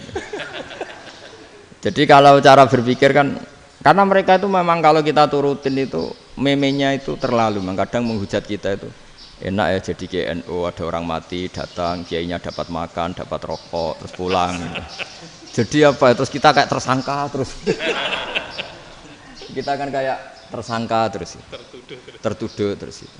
Terus yang orang NU ya memenya juga nggak kalah ekstrimnya. Boleh ya ajaran orang nggak boleh ngasih-ngasih kiai gitu. Berarti boleh dong ajaran kikir. Jadi memang kadang apa ya, cangkem elek lah bahasa kasarnya itu. Itu memang kadang lebih mengenakan kalau kita datang ke acara mayat kan dapat makan, dapat minum. Kalau yang sohibul bed rokok ya dapat rokok. Kalau kiainya dapat wajib, kadang 20.000, kadang 50.000. Terus memenya itu kok setega itu ya, ada orang meninggal kok malah kita makan-makan. Seakan-akan kan kultur ini biadab kan gitu. Tapi yang orang NU kebalikan bales. Oh ternyata nggak boleh ya mayat disodakoi. Ternyata nggak boleh ya orang dermawan. Berarti Islam membolehkan medit ya gitu. Yang model ini kan. Tak angen-angen itu luwih mandi timbang takbir ya kan. Karena ini kan memicu emosi kan. Memicu apa? Emosi. Nah, tapi saya kalau disuruh bela mana itu tidak ada yang saya bela. Ya seorang sudahlah, kalau mau nganggur saja sudah itu. Ya tapi itu memang apa ya? Itu khazanah Islam. Ada yang kritik, ada yang enggak. Ya itu memang khazanah. Ya biasa aja kalau saya biasa. Karena dulu ulama itu sudut pandangnya itu ya seperti itu. Ada yang ulama suka ibadah itu sholat, ada yang milih apa tidur. Sampai Imam Ghazali bilang suatu saat ibadah terbaik di zaman akhir itu tidur kan. Sholat saja kalah sama tidur kan. Tapi itu loh ya, yang wajib tetap loh, terus kamu gak sholat wajib. Begini beliau mencontohkan itu. Ada orang sholat tahajud terus obsesinya itu ingin hajatnya terkabulkan. Sementara yang tidur obsesinya nikmati rahmatnya Allah, boleh tidur, bisa tidur. Kata Imam Ghazali, timbang kita tahajud terus nuntut pangeran aduk turu katanya. Mergo engko dia akibat terus setan memberi bisikan, lho nyatanya kamu tahajud ya gak terkabul. Berarti cerita bahwa Nabi ngendikan kalau doa tahajud mustajab enggak. Daripada ngono kan turu ora tau donga. Timbang abri-abri Islam ya, timbang ngelek-ngelekin apa? Islam. Jadi ulama itu mulai dulu itu sudah berpikir. Banyak orang menjadikan tahajud salat malam itu media untuk hajatnya. Dan kalau gak kesampaian ini mutung. Nyalahkan kiainya ijazah ramandi macam daripada ngono ora usah apa tahajud turu. Dan jenis kayak ini tuh banyak, makanya ulama kayak saya itu saya enak dhewe itu ya jarak. Saya sering didolani muhibbin terus bilang Gus saya doakan gini-gini saya mau nyalon bupati atau saya gini, saya bilang gak waduh ra ndonga nek ra mandi darane ulama dongane ra mandi. Nak mandi kamu jadi bupati tetap nganggep karena beli. Sopo sing ora roh bupati saiki gak beli. Ribet kan? Ketika mereka jadi ngunsurkan doa kamu apa karena kemarin beli. Yang beli maksudnya, nggak beli nggak usah tersinggung. Jadi ribet ngadepin. Nggak, artinya gini loh, doa itu jangan dipakai begitu loh. Kalau minta nasihat, tak nasihati jadi bupati yang baik, gubernur yang. Kalau minta doa itu resikonya. Akhirnya kiai kalau diminta doa ya doa, sebenarnya diisinya itu nggak doa kemenangan. Itu nggak selamat gitu. Karena ribet. Makanya Islam itu doa itu setelah iman. Aturan iman benar baru doa. Aturan iman benar termasuk Allah itu yaf'alu ma yasha, boleh melakukan yang dikehendaki. Allah enggak boleh terdikte oleh doa kita, enggak boleh. Ya saya ulang lagi ya, mazhab Hasan Asyadzili ini khas kita. Jadi la ilaha illallah itu didahulukan sebelum istighfar. Tapi kebalikannya mazhab Imam Sanusi itu dibalik. La ilaha illallah itu kalimat yang sakral. Karena yang sakral dibutuhkan muqaddimah, yaitu yang melafadzkan harus yang sudah bersih, yang sudah steril baru melafadzkan la ilaha illallah. Maka dalam mazhab Sanusiyah istighfar dulu baru la ilaha illallah. Nah, cara mazhab Abdul Hasan Asyadzili kebalikan, istighfar itu sah setelah sahnya tauhid. Kamu ikut mana tuh? Asyadzili apa Sanusiyah? Alhamdulillah sama-sama tidak paham, ya sudah. Akhirnya sudah. Ya saya nggak kemana-mana kan gitu. Jadi apa ya? Terus ini saya teruskan, ini biar khas pesantren atau khas NU lah, kalau bahasa Pak Rektor khas NU. Ini Ben sampean tahu beberapa perbedaan itu lazim, halaman 24. Ya, halaman 24 sama 25. Tak baca, ini masih orisinil. An Sufyan bin Uyainah, ini juga gurunya Imam Syafi'i. Kata Sufyan bin Uyainah, beliau cerita, kana Isa wa Yahya alaihi salam ya'tiyanil qaryah. Fayas'alu Isa an syirari ahliha. Wa yas'alu Yahya an khiyari ahliha. Jadi Nabi Isa dan Nabi Yahya itu satu generasi, sama-sama masih muda. Kalau di satu kampung yang Nabi Yahya tanya, ini keluarga terbaik siapa? Saya mau nginap di situ. Karena kumpul orang baik itu nyaman. Kalau Nabi Isa kebalikan, keluarga terburuk mana ya, saya tak di situ. Nah terus akhirnya faqala lahu Yahya, lima tanzilu ala syirarin nas. Kenapa kalau kamu bermalam kok malah kumpul orang-orang yang nakal? Innama ana tabibun udawil mardo. Saya ini nabi, para dokter. Di mana-mana dokter yang ngumpuli yang sakit, ngobati yang sakit. Makanya di NU itu ya banyak kiai jazab mengumpuli yang nakal-nakal. Nak tepak yang ngentas yang nakal, nak ora tepak ya katut. Ini adu nyali lah sudah gitu. Tapi itu ada ilmunya, yaitu niru Nabi siapa? Isa. Kalau kamu dokter penelitian tuh cari daerah yang banyak pandemi apa yang bersih? Yang banyak pandemi, karena yang namanya penelitian ya di situ kan. Kalau kamu dakwah ngentas kemiskinan, ke daerah miskin apa daerah kaya? Nah sama, kalau ngentas kefasikan ke daerah fasik apa daerah orang soleh? Fasik. Ya, tapi itu Nabi Isa. Nah kalau kamu tidak Nabi kan potensinya kan itu. Tapi setidaknya bahwa kita sering disalahkan karena punya beberapa tokoh yang ngancani fasik-fasik, itu sebenarnya ada dalilnya, yaitu Nabi siapa? Isa. Nah terus masalah tegas dan lunak. Ketika ada mahasiswa misalnya pacaran, boncengan lanang dan perempuan, itu pilihan kita apa? Kalau tegas, terus gak mau mendengar kita. Misalnya gini, contoh gampang, tak beri contoh Pak D. Jangan orang tua, nanti secara fikih itu beda. Nah ini kan kita orang pesantren, nah, biasa ngaji fikih detail. Kamu Pak D seorang perempuan, mahasiswi misalnya, sering pacaran. Setiap ke situ sama pacarnya kamu diam saja. Padahal kamu dosen keislaman. Mesti pamanaan kamu nyimpulkan, ternyata pacaran itu tidak apa-apa. Buktinya Pak D itu tidak negur, menengahi. Ini berarti as-sukut alal mungkar. Tapi kebalikannya, Pak D ini terkenal keras. Nak rono mesti ra diaku ponaan. Akhirnya yo ora rono. Mesti ngerti nak mesti diamuk. Nah, dua orang ini sama-sama gagal kan? Yang lunak menjadikan ponaannya pacaran terus karena enggak negur sehingga dikira membolehkan. Sing keras juga gak sempat bina wong rono era wani.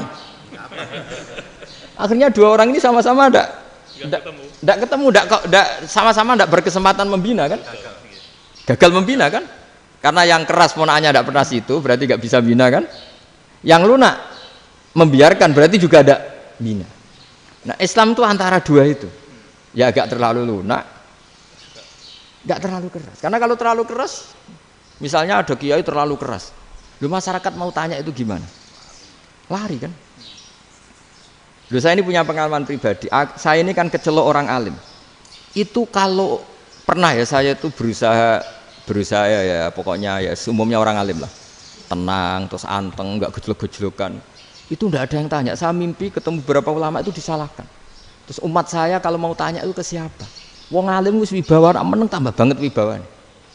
Bala Quran sering gojlok rektor macam-macam. Terus wong wanita kok. Saya biasa ke pasar pandangan dicegot orang. Gus, putri saya itu sering keluar darah tapi melebihi batas haid gini-gini. Kalau badhe sowan jenengan, gak usah sowan ning kene mbek ngadeg-ngadegan. Terus tanya, yang haid berapa hari, Gus? Ya supaya rudat ilal adat. Adat sebelum dia punya penyakit istihadah itu berapa? 6 hari ya sudah, kembali 6 hari lainnya mustahadah, tetap sholat, tetap normal. Tapi kalau sawi bawa, moro pasar go tasbih duwilu. Iku mesti wong salaman njaluk donga yakin. Tapi baru kayak rada uraan ketemu wong-wong. Dol pening ndi? Mak pening ndi? Gus beneran Gus ketemu jenengan kula wingi badhe tua kok. Akhirnya tanya. Dadi uraanku iku amdan. Lho nek sampean asli, iki asli uraan. Karena ndak uraan lah tetap ndak wibawa kan. Jadi baru kayak uraan itu ya banyak. Saya itu kalau ngantor di Jogja itu banyak orang yang tanya. Ya biasa tuh tanya macam-macam. Karena saya uraan. Ke pasar ya orang, bahkan di bis sering ketemu orang, wah beneran Gus kalau badhe sowan jenengan badhe tanya ini. Ya sudah di sini aja. Jadi semua itu diilmoni. Nah, Nabi itu punya sisi yang dua-duanya jalan. Memang beliau luar biasa, dipilih Allah yang luar biasa. Nabi ketika wibawa itu banyak sahabat yang bahkan mengenali wajahnya aja tidak bisa. Ka'anna ala ru'usihim at-tayr. Bayangannya seakan-akan di kepalanya itu ada burung yang takut terbang, saking antengnya. Tapi Nabi sekali mengeluarkan job, sekali santai, itu sahabat tanya itu sampai yang nggak pantas ditanyakan. Nabi saat tadi kumpul istri saya, tapi tidak inzal, itu wajib mandi ndak. Aro'aita law anna ahadana ya'ti imro'atahu walam yunzil. Itu ya ditanyakan. Nabi mun kumpul itu betul saged inzal sepundi. Guys, betul lagi. Terus ya ada yang tanya macam-macam. Ya saking ada sahabat dipanggil Nabi tambah lari, dipanggil lagi tambah lari. Panjenengan nyeluk, oh pas kula kumpul bojo kula. Lah kula kuwatir jenengan orang suci, saya belum mandi, makanya saya lari. Terus Nabi ngendikan inamal mukmin thahir, ya nak masalah ketemu kiai ra apa-apa ijek junub. Sementing kok nak salat ya adus sik. Tapi Nabi sekali pakai madzahirul jalal, tapi pakai wibawanya, itu orang enggak berani ngomong. Tapi sekali Nabi rileks, itu orang bisa tanya apa saja, termasuk halal yang enggak pantas. Ada sahabat itu tanya lucu, tanya Maimunah. Maimunah itu ya cantik tapi sudah agak tua lah. Maimunah, ya umal mukminin, hukumnya ngambung bojo pas Ramadan piye? Wah gak roh aku, gak tahu diambung kan Nabi pas Ramadan. Tanya Saudah, wah malah ngarah diambung kalau Saudah itu kan wis tuwa itu. Lucunya istrinya dia jawab, tanya Aisyah yang mungkin Nabi. Iya, yang mungkin tanya Aisyah. Itu yang usul ya istrinya Nabi Maimunah. Selalu Aisyah. Tanya Mbak Aisyah. Ya Amirul ya umal mukminin gini-gini. Wah, Aisyah yang cantik masih perawan kan. Qabbalani Rasulullah bahwa oh Nabi biasa ngambung-ngambung pas Ramadan dan beliau tetap puasa. Akhirnya fakih ngarang kan wa takbil fi Ramadan wa tublah la tubtilu shauma ngambung ora. Iku udah biasa di sini. Ya nasi bojone ayu. Ndak ini artinya seasik itu gitu. Jadi garwane Nabi sing ngrasa rodok tuwa. Wah, aku ora tahu ya. Kok Aisyah. Serilek itu dulu itu. Maksudnya orang Islam pertentangan itu. Maksudnya ini ya balik semua ini bedanya orang pesantren sama orang kampus. Kalau orang kampus mau cerita agama itu rahmatan lil alamin, tapi nyontokno rileke ora iso. Agama itu rilek, tapi nyontokno rileke ora iso. Mergo ya rapati ngaji. Contohnya ora iso, dadi mau gawe kaidah kok Islam itu rahmatan. Jadi Nabi itu lah, Allah juga gitu. Allah itu kalau sudah memperlihatkan madzahirul jalal, itu mbok malaikat Jibril rawani. Ketika Allah dengan madzahirul jalal. Tapi kalau Allah dengan madzahirul jamal, madzahirul apa? Jamal. Iku ya gojol-gojol kan ambek makhluk gojol. Ya buli-bulian cara sakniki. Ya sampean delok ning hadis syafaat itu, akhiru man dakhalal jannah atau akhiru man kharaja minan nar, itu di beberapa judul. Ada seorang rojul yang ahli neraka ya, dintas mbek pangeran terus ditudono swarga. Gusti swarga, ngiler tok ora wong wayu ora wis wong ngiler tok. Ngger njaluk Gusti mosok roh tok ora oleh mlebu. Jarimu asal mlebu metu kon neraka ora njaluk-njaluk meneh. Sumpah lho ya, gak njaluk apa-apa meneh. Mboten Gusti. Sekali saya keluar dari neraka ndak akan minta apa-apa lagi. Wis. Wallahi, wallahi. La as'alu ghairaha. Mesti ghaira khoslah, ghaira tilkal khoslah. Ya niku pokoke selain keluar dari neraka saya ndak akan minta lagi. Didono swarga wong do kelon seruwibet kan. Sing bojone elek kan dendam dadi ning swarga iku. Swarga iku wis macam-macam. Gusti mosok roh tok ora oleh mlebu. Jarine janji ra njaluk meneh. Akhire ya wis didelokno neraka. Jadi pangeran jawabe gampang didelokno neraka. Roh neraka begitu menyakitkan, begitu ngeri. Sudah Gusti saya ndak minta surga. Sementing enggak masuk neraka. Rabbana srif anna adzab jahannam. Setelah lama itu diadepno swarga njuk mlebu swarga. Terus diadepno neraka. Akhirnya ya sudah. Saiki mlebu swarga gak apa-apa. Iku jawabe lucu. Atas taziubi jenengan ngenyek kula. Wong karuan ra ahli swarga kok mlebu swarga. Terus akhirnya mlebu swarga, kan mlebu swarga tamanna, sangen-angen sing mbok jaluk apa? Bareng angen-angen yang indah-indah, laka wa asratu amsal. Ya siku tak turuti wa asratu amsalih lan lipatan ke-10. Jawabe wong lanang ya lucu. Atas taziubi wa anta rabbul alamin. Jenengan pangeran kok ngenyekan. Maksudnya wis karuan aku ora pantes. Terus jare pangeran, la astaziubika walakinni alama asya'u qadir. Aku gak ngenyek kowe, pancen aku pangeran. Nuruti kowe iku iso. Jadi Allah sendiri ketika dengan madzahirul jamal itu malaikat ya ono sing wani bantah. Masyhur itu kan malaikat sing bantah pangeran ataj alufia mayufsidu fiha wasfikut. Karena Allah dengan madzahirul jamal. Sing paling masyhur Nabi Musa. Nabi Musa itu ketika Nabi Mi'raj. Nabi Mi'raj itu beliau kira-kira di langit keempat lah yang masyhur atau kelima. Ngelangkai. Nabi Musa nangis, "Ya Rabbi ini apa-apaan?" Orang sing ja'a ba'di kemudian melangkai makom saya ini apa-apaan? Jadi Nabi Muhammad kan apapun hebatnya kan junior. Kok melangkai makom saya ini apa-apaan? Enggak fair. Sampai Nabi Muhammad itu tanya gini sama Jibril. Reaksi Allah gimana ketika melihat Musa seperti itu? Jawab malaikat Jibril lucu. Ya roh khiddatahu. Allah sapal gayane Musa. Biar. Jadi lucu. Ya dibiarin aja sama Allah. Tapi wong jenenge Nabi Musa itu kekasihnya Allah. Tetap berkah bagi kita. Betul. Ketika setelah Mi'raj diwajibkan sholat 50. Gentena Nabi Musa kelihatan nabinya. Sebenarnya Nabi Musa itu sebetulnya loh, enggak menguntungkan kita sebetulnya. Tapi yang menguntungkan. Sebenarnya enggak niat menguntungkan kita, tapi menguntungkan.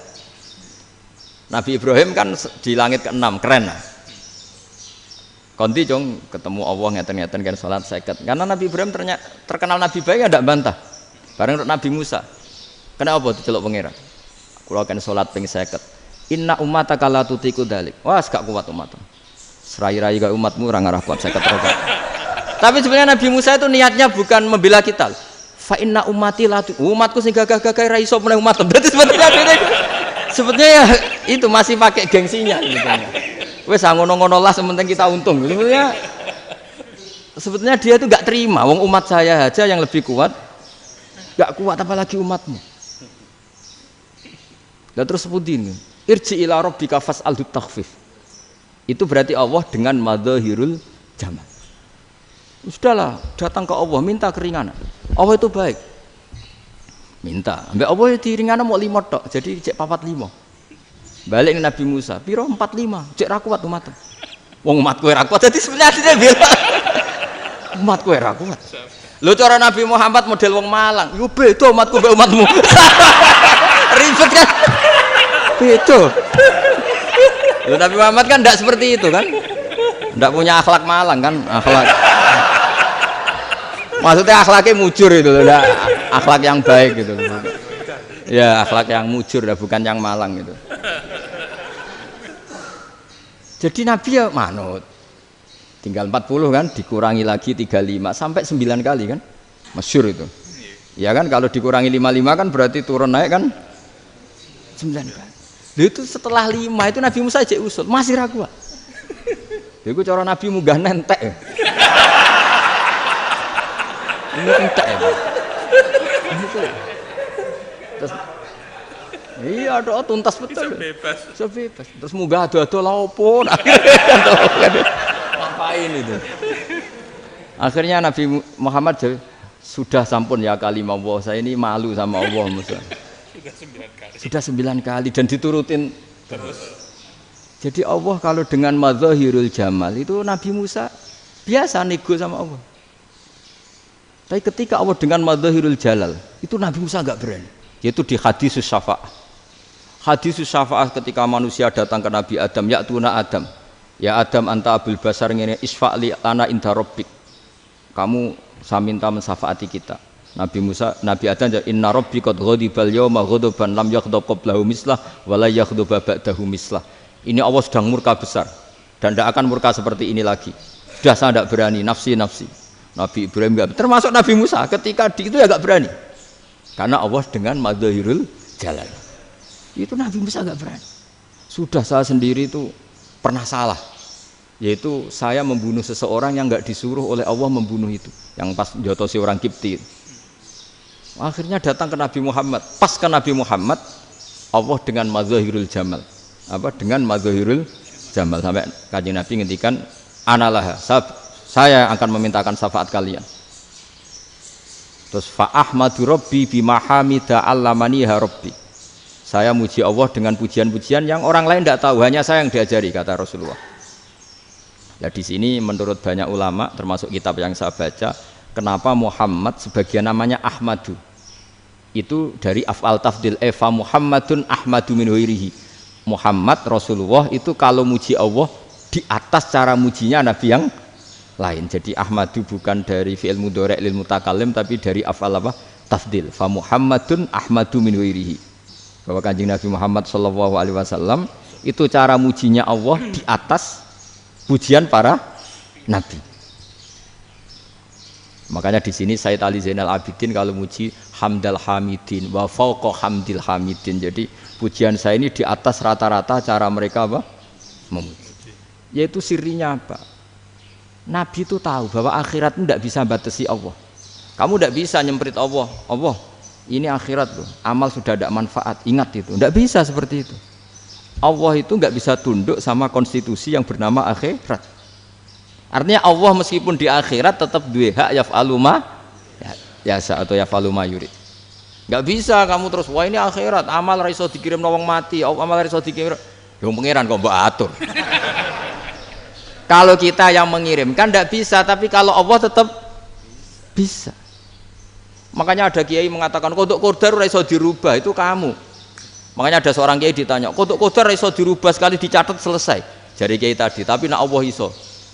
Dalile apa ya yamhuwa ma yasha wa yusbit. Nak Allah ya iso, sing ra iso kan kita. Nah, Nabi itu tahu betul meskipun akhirat itu Allah masih bisa dinego saking baiknya. Akhirnya Nabi sujud, masyhur itu terus, ya Muhammad irfa' ra'sak wasal tu ta wasatu safa. Semat sirahmu angkat, kowe njuk apa tak turuti. Terus semenjak itu Nabi minta apa? Syafaat. Artinya apa? Ketika Nabi lain berpikir bahwa akhirat ini membatasi amal karena sudah Nabi tahu betul kalau Allah tetap Allah yang enggak terbatas kekuasaannya, enggak terbatas rahmatnya juga saat di akhir. Makanya disebut fa Muhammadun Ahmadu min ghairihi. Makanya wa mubasysyiran bi rasuli ya'ti mim ba'di ismuhu Ahmad. Jadi makanya terus banyak GNU sing macam-macam lah. Sing ana sing potongane wedi terus hati-hati. Niku berarti makome madzahirul jalal. Ana sing amen guyon nek makome madzahirul jamal. Ana sing ra jelas ngene iki, sing ra jelas. Nak guyu buanter kok nak nangis kok buanter. Jebule urusan utang. Lah ini sudah yang udah. Jadi makanya yang rileks saja. Sebenarnya agama ini santai, rileks karena agama ini harus bifarohin wasururin. Enggak boleh agama ini dibawa dengan kekerasan, dengan antisosial. Karena agama ini harus kul bi fadlillah bi rahmati fa bidzalika falyafrahu, harus senang, harus rileks. Makanya saya jadi kiai itu senang takutnya gini. Sekali saya tidak senang jadi presiden buruk. Ternyata jadi wong alim ora enak, itu contohnya. Sampean merengut terus uripe susah, nanti orang tidak berani jadi orang alim. Makanya saya buktikan bahwa saya lebih bahagia dibanding rektor. Nanti orang ingin jadi rektor semua, nggak ingin jadi orang alim. Saya pernah ketemu sekian rektor di Jogja, tanya, Gus, kenapa jenengan bela-belain pesantren sampai segitu? Kan keren kampus NU, sekarang ada Unisma, ada NU Jogja, ada NU Jepara gini. Terus tak bilangin gini, sampai rektornya itu istighfar. Gitu. Saya bilangin gini, ini sekaligus tak kasih tahu ini rektor Unisma ini. Tak bilangin gini, andai kan tidak ada kiai kayak saya itu Islam bisa tutup. Gitu. Kok bisa Gus? Misalnya ada perempuan haid faqal adat. Itu kalau untuk tahu hukumnya haid daftar dulu ke Unisma. Daftar dulu kan? Setelah daftar nunggu pelajaran haid. Baru tahu haid setelah 3 tahun dari masalahnya. Gitu. Tapi baru kayak kiai ketemu saya di jalan, Gus anak kula nu haid ngeten-ngeten mboten normal hukumnya piye? Oh hukumnya ngene dibalekno ning adat. Ora usah registrasi, ora usah daftar. Jadi ya harus ada istighfarnya lah. Unisma juga harus istighfar, semuanya harus istighfar. Karena ada sisi yang nggak mewakili kebutuhan Islam. Tapi saya sebagai kiai juga istighfar. Karena fakta hukum mengatakan yang boleh jadi KUA yang jabat, yang boleh kemenak yang punya gelar. Dan ini yang mengawal Islam secara undang-undang karena mereka yang bikin. Nah, karena kiai tidak punya gelar tidak bisa jabat di situ. Saya juga istighfar. Jadi tidak sampai entok yang istighfar. Karena yang kebutuhan ini terwakili yang punya gelar. Tapi yang punya gelar juga harus istighfar tadi. Mosok kepen roh hukum haid dengan ini kuliah se. Ngentek itu aja nanti nunggu guru yang pas mata pelajaran itu. Ya, terus kapan dekne salate wong jawabannya belum ketemu. Tapi baru kayak saya kan ketemu di jalan tanya. Terus saya sering ketemu. Gus saya ini bapak angkat. Mau nikahkan putri saya itu gimana itu kalau cerita wali sebenarnya anak saya sok, kalau nggak cerita nggak sah karena saya bapak angkat. Itu banyak. Hanya tak akali ya sudah wali yang sebenarnya taukil pada hakim tanpa diketahui, tapi hakikatnya itu taukil hakim. Itu kan tidak gampang. Nah, tapi kalau tanyanya di kampus registrasi dulu, daftar dulu, baru tahun berapa ada pelajaran itu? Semester 5 baru tanya. Iya kan?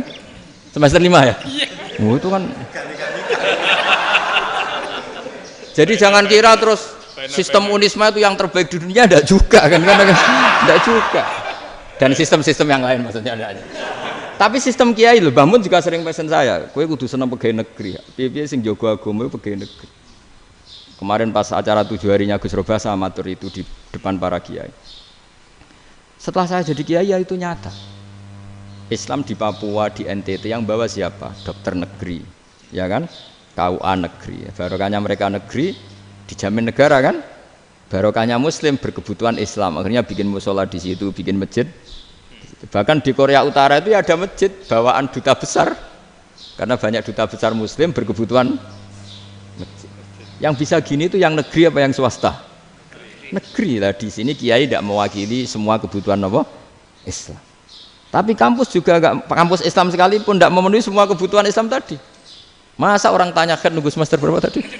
Semester 5 masih daftar dulu. Nunggu pelajaran itu. Payahnya pas ketemu dosennya, wong saya tidak pernah kan ribet kan? Pas dosennya cowok gitu.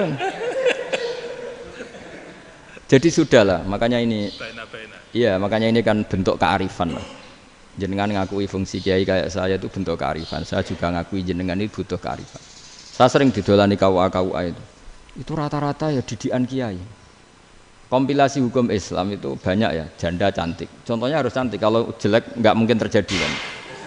Ada janda cantik kebetulan suka kawin tapi takut zina. Saya ulang lagi, suka kawin tapi takut. Itu seringnya gitu Pak Rektor. Jadi dia kawin bosen, bilang ke KUA, Pak saya sekarang mau nikah sama ini. Loh, tapi kamu mau punya suami. Ya tapi kan nggak tercatat Pak. Itu KUA-nya rata-rata itu nggak berani. Meskipun nggak tercatat, karena secara fikih meskipun nggak tercatat tetap dia seorang perempuan yang bersuami, maka nggak boleh nikah sama orang lain. Jadi coba kalau nyuwun sewu KUA hanya ngikuti hukum formal, yang penting di catatannya nggak punya suami, ya dinikahkan saja kan. Tapi mereka enggak, karena didikan kiai nggak berani. Artinya gini, kalau hanya pro hukum catatan sipil, maka ini dinikahkan bisa karena nggak tercatat. Tapi secara hukum santri nggak bisa dong menikahkan perempuan sing dzati zaujin yang punya suami. Jadi ini barokahnya kerjasama yang baik. Jadi di masyarakat itu tertanam didikan kiai, nggak boleh nikahkan perempuan yang bersuami. Tapi di KUA ngikuti hukum formal.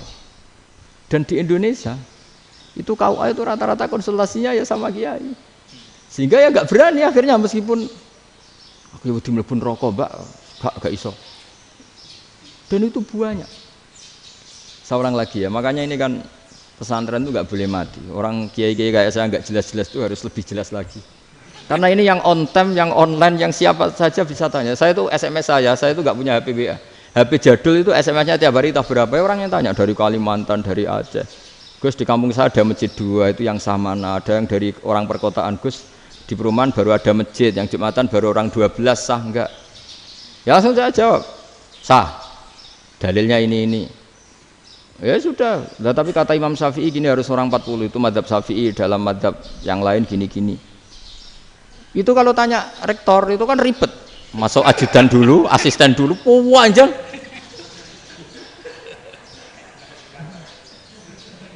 Wah itu kan ribet kan? Manggil dosen dekan VAI dipanggil, dekan VAI nggak mau langsung jawab, cari dosen yang nekuni itu. Usul fikih saya nekuni itu baru seminar, nunggu dulu Mbak ini orangnya baru. Panjang kan? Bisa tutup Islam kalau kesuwen. Coba kalau tanya kiai kan nggak ketemu di jalan. Dulu Mbah Zubair kata Mbah Mun, saya termasuk santri yang diapresiasi Mbah Mun. Dhisik Mbah Zubair yang ngono, anak nong takok pesuan gak oleh. Gak takok ning kene. Saya biasa ditanya orang ngadeg-adegan. Ya alhamdulillah ilmunya cukup, kalau gak cukup ya kok sik. Jadi sebetulnya orang sopan itu ya agak-agak ada yang ditutupi sebetulnya. Mboten prayogi teng dalan nginjang mawon matur. Ya sebetulnya ya sebenarnya memang ilmunya agak cukup gitu. Tapi itu sebenarnya secara fikih itu haram, menunda itu haram. Yo haram tuh, coba bayangkan ya, kalau tanyanya sekarang, Gus saya ini sudah keluar darah 1 bulan penuh, padahal normalnya hanya 6 hari. Saya nanti sholat enggak? Kalau nginjang mawon dugi kula, berarti kan hari ini belum ada keputusan. Sholat apa enggak kan? Tapi karena modus tadi, boten prayogi nggih ngendikan ngoten teng dalan nginjang tegen kula. Itu kemungkinannya 2, sopan atau goblok, itu saja. Kayaknya kalau sopan enggak lah. Kayaknya enggak lah kata. Karena secara fikih itu jelas haram. Bagaimana mungkin sesuatu yang harus dipraktekkan nanti duhur dijawab besok, berarti duhur, asar sampai subuh belum ada jawaban, berarti enggak ada sholat kan? Makanya dibutuhkan orang-orang alim yang kultural seperti ini, dan NU menghormati kultural. Tapi Mbah Mun juga sangat menghormati Islam formal, karena tadi produk-produk formal itu bisa dilembagakan oleh negara, dan itu kita ikut untung gitu. Makanya Mbah Mun itu kalau punya tamu KUA, punya tamu polisi sampai pejabat itu. Kenapa saya contohkan KUA? Supaya jangan kira seperti pendapat orang-orang hasud, wah mesti aja disolani presiden seneng, menteri seneng. Enggak juga, sebenarnya semua kiai itu mulai KUA sampai polisi, polsek, polres itu seneng semua. Karena sama-sama diajak mengawal bangsa ini, diajak mengayomi semua masyarakat. Tapi kadang-kadang masyarakat ngeritiknya, jenenge kiai disolani menteri ya seneng presiden. Padahal yang sowan kiai itu ya mulai KUA, Kapolsek, kepala desa, RT, Mudin. Itu Mudin kalau tanya ya lucu-lucu. Gus kalau nate nyembelih pitik kemanian, pitike go gede man. Akhirnya wis ngerti nak kemanian langsung tak sebelah meneh. Terusane ku sah ta ora. Ribet. Ya tak jawab, lah pitike pas iku jek urip ta ora? Terus urip Gus. Wis sah cara madzhab Malik jek urip. Karena itu ada perdebatan antara madzhab Malik dan madzhab Syafi'i. Nah, cara Imam Syafi'i itu agak ketat. Hewan yang punya kehidupan sudah mutharibah, misalnya ayam jago, contohnya harus jago, karena kalau ayam kecil diikhlaskan haram. Jadi yang cilik wae kan gitu. Fikih itu ya, fikihnya orang Indonesia itu pecundang. Kalau ayam kecil nggak ditanyakan, mate ra wis. Kalau jago ditabrak truk kejet-kejet. Andai kan nggak disembelih pun mesti mati. Itu cara madzhab Syafi'i itu haram. Karena penyembelihan ini tidak menjadi penyebab kematian, tapi memang karena kecelakaan tadi. Tapi cara madzhab Imam Malik enggak. Andai kan nggak disembelih, matinya kan 2 menit lagi atau 1 menit lagi. Andai kan nggak disembelih. Berarti mati sekarang itu bawaan pisau apa bawaan kecelakaan? ya sudah halal gitu caranya. Nah akhirnya ya saya bilang ya sudahlah kita semuanya Malik. Jadi cara debat, cara Imam Syafi'i enggak, cara berpikir itu sudah tidak kehidupan yang normal. Yang dimana-mana penyembelian itu mematikan yang hidup normal. Jadi agak ketat. Sehingga dalam contoh kemanian, kalau dalam bahasa Jawa nyembelih agak sempurna terus pesonya jatuh atau apa itu, kalau pakai mazhab Syafi'i agak kesulitan. Jadi kalau mazhab Malik asal diselesaikan secara fauron dan juga sebagian mazhab Syafi'i itu halal. Nah orang mesti tanya gitu, Gus, wedhusku tabrak truk, eman Gus kejet-kejet. Tapi nak pitik cilik ra ditakokno. Makanya termasuk kritiknya Mbah Mun, tapi ini mazhabnya Mbah Mun ya. Kamu boleh ikut boleh ndak karena ini urusan ndak penting. Dewe wong-wong lucu, nak ditakoki yuyu muni haram mergo amfibi. Yuyu ngerti sampean? Yuyu nggih. Tapi nak ditakoki kepiting muni halal. Mergo nak yuyu haram gak eman, nak kepiting eman. Padahal alasannya coba, kenapa yuyu haram? Karena amfibi kan, bisa di air. Pertanyaannya, kepiting seperti itu enggak? Nah, tapi kepiting kalau haram kan eman. Karena besar kan. Kalau yuyu silahkan haram kan gitu. Artinya apa? Fikih kita ya agak-agak pecundang gitu, agak-agak pertimbangan. Iya, ini lucu kan? Kualitatif. Coba alasannya yuyu haram karena apa? Amfibi kan? Hidup dua alam. Pertanyaannya kepiting seperti itu enggak? Iya. Kenapa? Kalau orang tanya, yuyu haram apa halal? Rata-rata jawab haram. Tapi kalau kepiting mulai khilaf. Loh mestinya kan sama kan? Nah itu karena unsur imannya. Iya tadi. Saya juga sering melihat tonggo-tonggo itu. Ayam cuwilik sakmene ketabrak truk, enggak ada yang tanya. Tapi saya pernah jalan-jalan di Narukan sini. Ono jago ketabrak, sing duwe langsung marani kula pas saya naik motor. Gus ini halal apa haram? Nak langsung kula sebelah halal apa haram? Wis kanggo kowe halal ya halal. Karena saya tahu tak jawab haram mesti kecewa itu. Aduh, akhirnya kiai ini beratnya kan. Ya akhirnya ya saya setelah itu mate Imam Syafi'i ngapunten umat kula nu ra siap mangke madhabe jenengan tuh ndak siap. Untuk madhabe ndak sama. Iya kan akhirnya pakai madhabnya Imam Malik tadi. Ya tak Fatihah Imam Syafi'i ini mboten niat nglawan jenengan. Tapi ngobati tiang eman. Mergo pitike besar itu. Jadi ini kan cerita ya itu makanya yang rileks saja lah bahwa Islam ini yang rileks, yang menyenangkan karena ya agama ini harus menyenangkan. Raditu billahi robba. Raditu itu seneng banget, ridho itu puas. Enggak boleh beragama pertuntungan terus emosinan. Ya marem atau raditu itu marem jadi yang nyaman. Ya saya kira demikian. Assalamualaikum warahmatullahi wabarakatuh. Pelajari lho Pak. Insyaallah. Pun. Alhamdulillah. Satu aja yang di sini benar. Oh, satu aja. Nggih. Nggih. Damel syarat. Jadi mungkin ada satu pertanyaan aja. Satu saja. Bukan keluhan. Ini mumpung Gus Bak pada Madhohirul Jamal nih. Ya, Madhohirul Jamal. Sebentar lagi sudah Madhohirul Jalal. Jadi gak kena ditakoni. Monggo setunggal mawon. Ya, bagus. Ini gini, ambil. Nggih. Ampun dawa-dawa terus Gus. Ya jagal-jagal ya. Assalamualaikum warahmatullahi wabarakatuh. Saya Fadil, alumni Unisma yang kuliahnya paling lama. Oh, iya.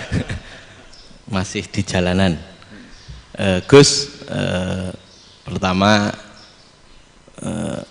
saya muhibin jenengan ngikuti 3 tahun terakhir.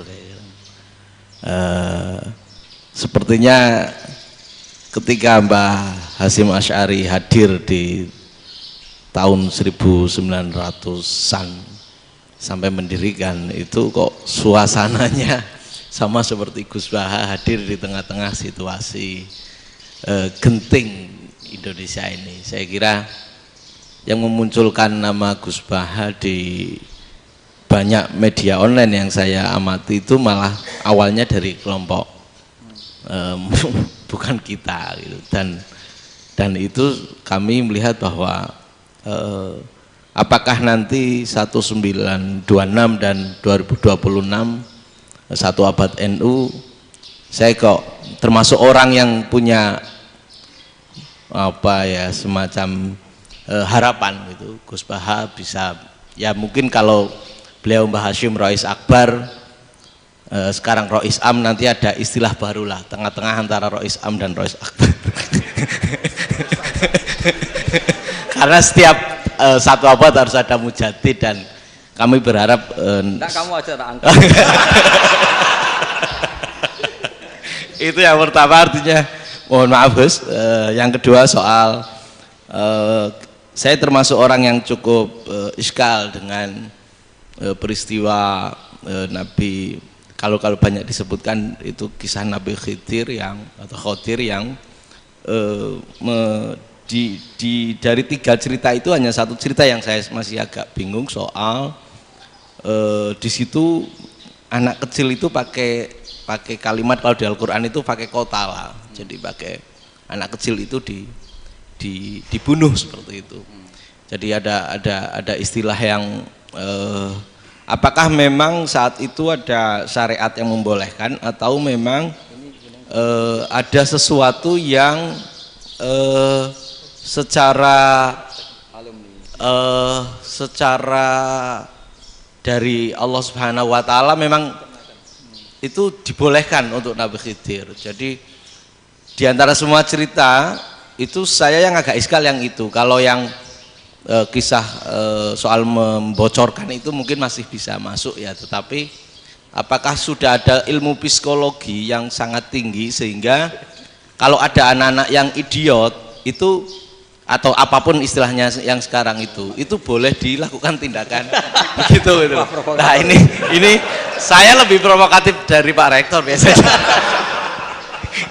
Artinya mohon maaf, karena pemahaman saya ada 2 pendekatan ilmu yang masuk, satu seperti Nabi Musa, yang satunya seperti Nabi Khidir. Mudah-mudahan ada sedikit penjelasan.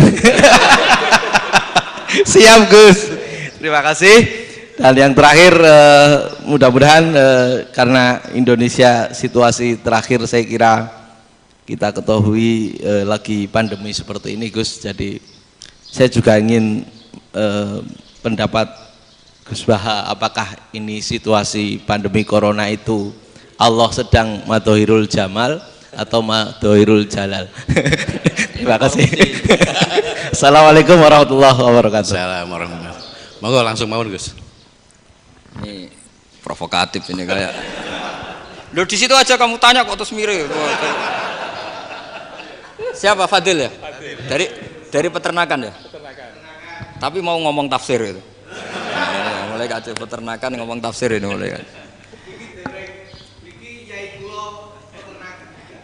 Nah, ini ada yang hafal Quran ngaco, paling enggak setengah hafal. Enggak yang dari Unisma. Enggak begini, ayat itu kan ditutup wama fa'altuhu an amri, ya saya maknani wama fa'altu lan orang nglakoni ingsun hu ing kabeh sing kasebut an amri mergo kepinginanku ingsun. Jadi saya melakukan itu semua bukan karep saya sendiri. Jadi Khadir sendiri itu kamu untung enggak nekuni tafsir. Kalau nekuni tafsir yang kamu soal bukan Nabi Khidir, karena Nabi Khidir itu hanya satu orang.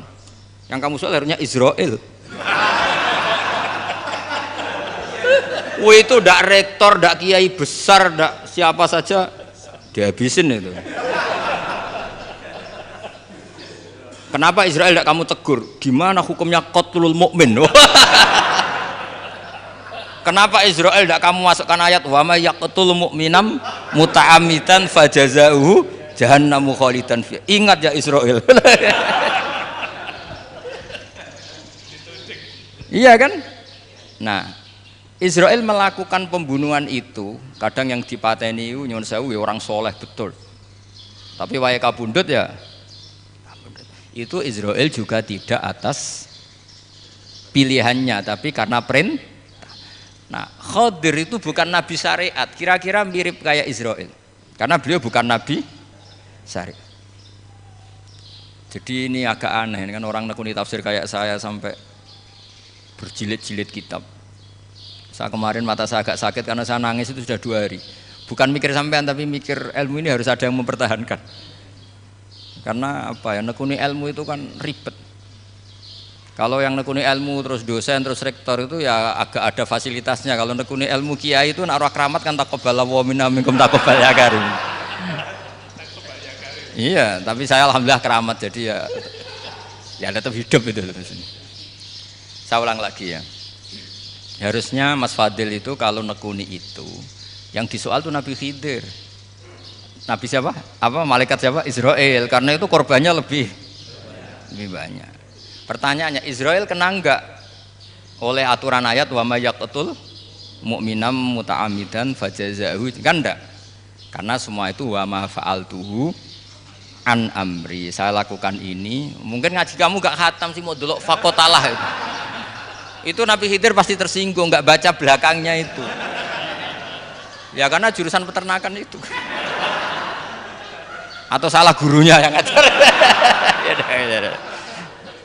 Daripada nyalakan satu orang mendingan dua ya. Jadi kalau ngaji itu khatam sehingga ngerti ayat itu kan ditutup wa ma fa'altuhu an amri. Nah, menurut Ibnu Hajar Al-Asqalani yang nyarai Bukhari dan ketika itu cerita tafsir ayat itu, wa hadza dalilun ala anna Musa afdhali minal Khadir. Justru ayat-ayat itu menunjukkan Musa itu lebih utama ketimbang Nabi Khidir, karena Nabi Khidir monoton melakukan apa saja yang diperintahkan Allah, sementara Musa tetap dengan gugatan syariatnya. Beliau gak terima ada orang main membunuh. Aqtal tanafsan zakiyatan bi ghairi nafs laqad ji'ta syai'an nukra. Nah, sur'atu Musa ila nahyil munkar itu menunjukkan beliau Nabi ulil azmi. Jadi Nabi Musa langsung sikap, wah ini tidak benar kamu, padahal sudah ada perjanjian kamu tidak boleh bantah. Tapi Nabi Musa lebih ngeboti syariat, lebih memihak syariat, nahi mungkar itu wajib. Justru itu menunjukkan derajatnya Nabi Musa fauqal Khadir. Makanya Nabi Musa tetap gugat, nggak bisa dong, ini nafsan zakiyatan kok kamu bunuh. Maka itu jadi ilmu. Nabi Khidir pada akhirnya nyuwun sewu ya tidak bisa jawab. Makanya beliau menutup wa ma fa'altuhu an amri. Sebenarnya saya sendiri itu ya tidak punya alasan. Jadi kalau Israel kamu tanya, ini gimana ini wong melarat mulai cilik, meh sugih mbok pateni. Mbok yo baro ben sempat sugih itu. Ini kuliah paling lama urung sempat urip penak. Nah itu kan mbok yo mateni wong kira-kira lah nek wis sempat mapan sempat.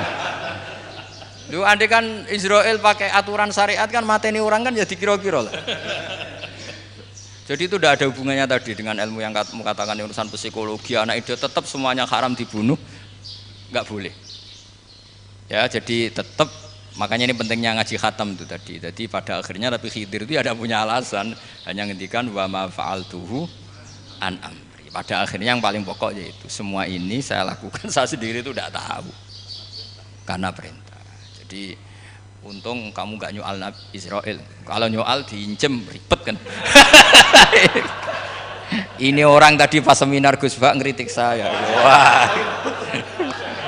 Jadi itu pinter kamu. Yang kamu soal Nabi Khidir. Jadi enggak itu. Ya kalau nyoal Israel resiko tinggi. Tapi yang jelas gitu ya. Makanya tradisi pesantren seperti ini harus terus. Karena yang punya tradisi khatam. Saya tuh kalau ngaji kitab tidak khatam tuh tersiksa karena tadi kadang-kadang yang depan-depan tuh tidak jawabannya di belakang kan tadi wa ma fa'altuhu an amri dzalika ta'wilu ma lam tasti alaihi sabra. Jadi ya sudah kira-kira seperti itu. Wajar kamu tidak sabar, wajar kamu tidak itu memang saya sendiri sebenarnya juga paham itu. Jadi cara basa Jawa niku wajar saya musakira paham. Jadi aku dhewe ku ya ora paham. Wong aku ya mau nglakoni gitu. Jadi sebetulnya sama-sama ada itu kan. Ini jenis wa ma fa'altuhu an amri. Udah ya? Ya sudah. Sudah ya? Tidak perlu dijawab katanya beliau.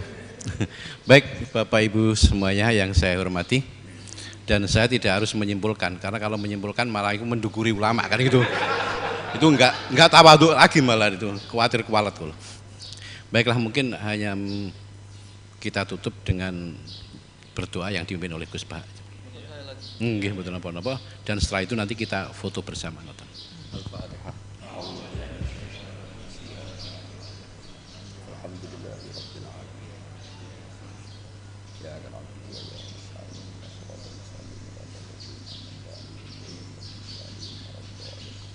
Nahmaduka ya ghafur ya syakur wa salli wa sallim ala sayyidina Muhammad wa ala alihi wa sahbihi. Allahumma ij'alna mutawaddina fika mutahabina fika mutabadilina fika mutanasirina. Waj'alna ya Allah mimma yaj'aluka samadana wa maqsudana. Fardhu anna ya Allah lakal hamdu ya rabbita wa lakal hamdu fa'tarida wa lakal hamdu hatta tarda. La nuhsi tsana'an 'alaika anta kama athnayta 'ala nafsika. Allahumma ya ilahana bi jail basir Nabi Muhammad sallallahu alaihi wasallam ij'alna ya wa min khiyari ummati ij'alna mimman yuqimu hadzal din wa mimman yakhtumuhu wa yansuru waj'al ya Allah himmatana fi hadithar ila kalimatikal ulya fi ulmika fatin assalamah wal afiyah fid dunya wal akhirah rabbana atina fid dunya hasanah fil akhirati hasanah wa qina adzabannar sallallahu alaihi wasallam Muhammad sallallahu alaihi wasallam subhana rabbika rabbil izzati amma yasifun salamun alal mursalin walhamdulillahi rabbil alamin. Bismillahirrahmanirrahim. Matur suwun sanget Gus Bahak, dan alhamdulillah kita bisa melaksanakan acara pengaji pagi ini sesuai dengan jadwal. Dan saya sebagai pembawa acara atau etok-etok moderator, mohon maaf bila mana ada kesalahan dan khilafan. Terima kasih. Wassalamualaikum warahmatullahi wabarakatuh. Berikutnya, selamat datang di Universitas Islam Malang, universitas unggul dengan sistem perkuliahan yang menyenangkan, disertai internalisasi nilai-nilai Islam aswaja. Berbagai pilihan program studi ditunjang dengan laboratorium yang modern, serta didukung dengan tenaga ahli yang berkompeten. Pendidikan karakter dan pengembangan soft skill melalui berbagai kegiatan organisasi yang mampu meraih banyak prestasi. Unisma memiliki fasilitas kampus yang lengkap, menjalin hubungan kerjasama nasional dan internasional demi mempersiapkan lulusan berkompetensi plus, berdaya saing, dan berkarakter Islami. Saya merasakan pendidikan tinggi Islam yang maju dan modern di sini. Mari bergabung bersama kami mewujudkan World Class University. Unisma.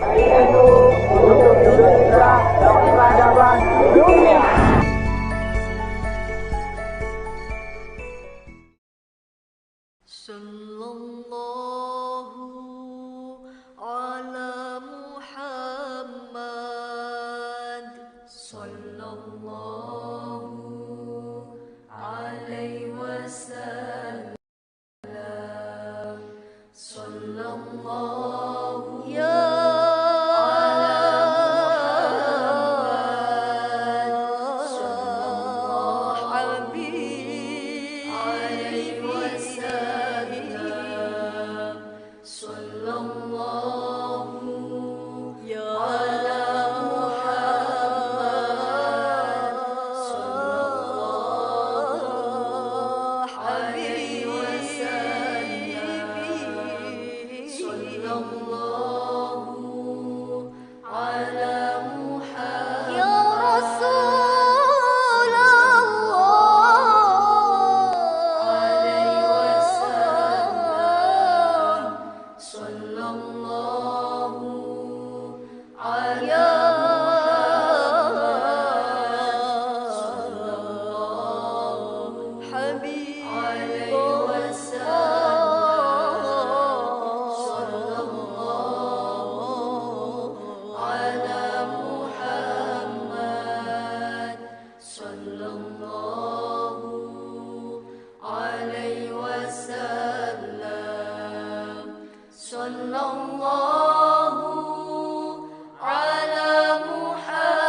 صلاة ترغب وتناشد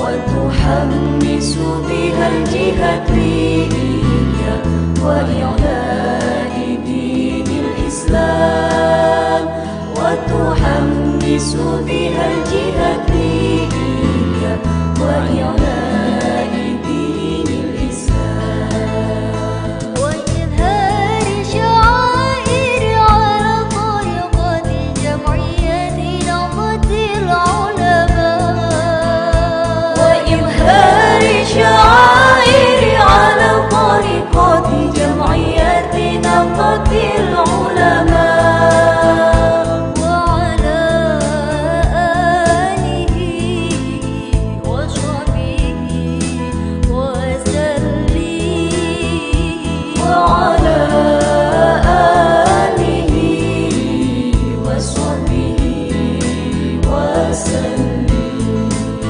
اللهم صل على سيدنا محمد صلاة ترغب وتناشد وتحمس بها الجهادية وإعلاء دين الإسلام وتحمس بها الجهادية وإعلاء دين الإسلام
صل على سيدنا محمد صلاة ترغب وتناشد وتحمس بها الجهادية وإعلاء دين الإسلام وتحمس بها الجهادية وإعلاء دين الإسلام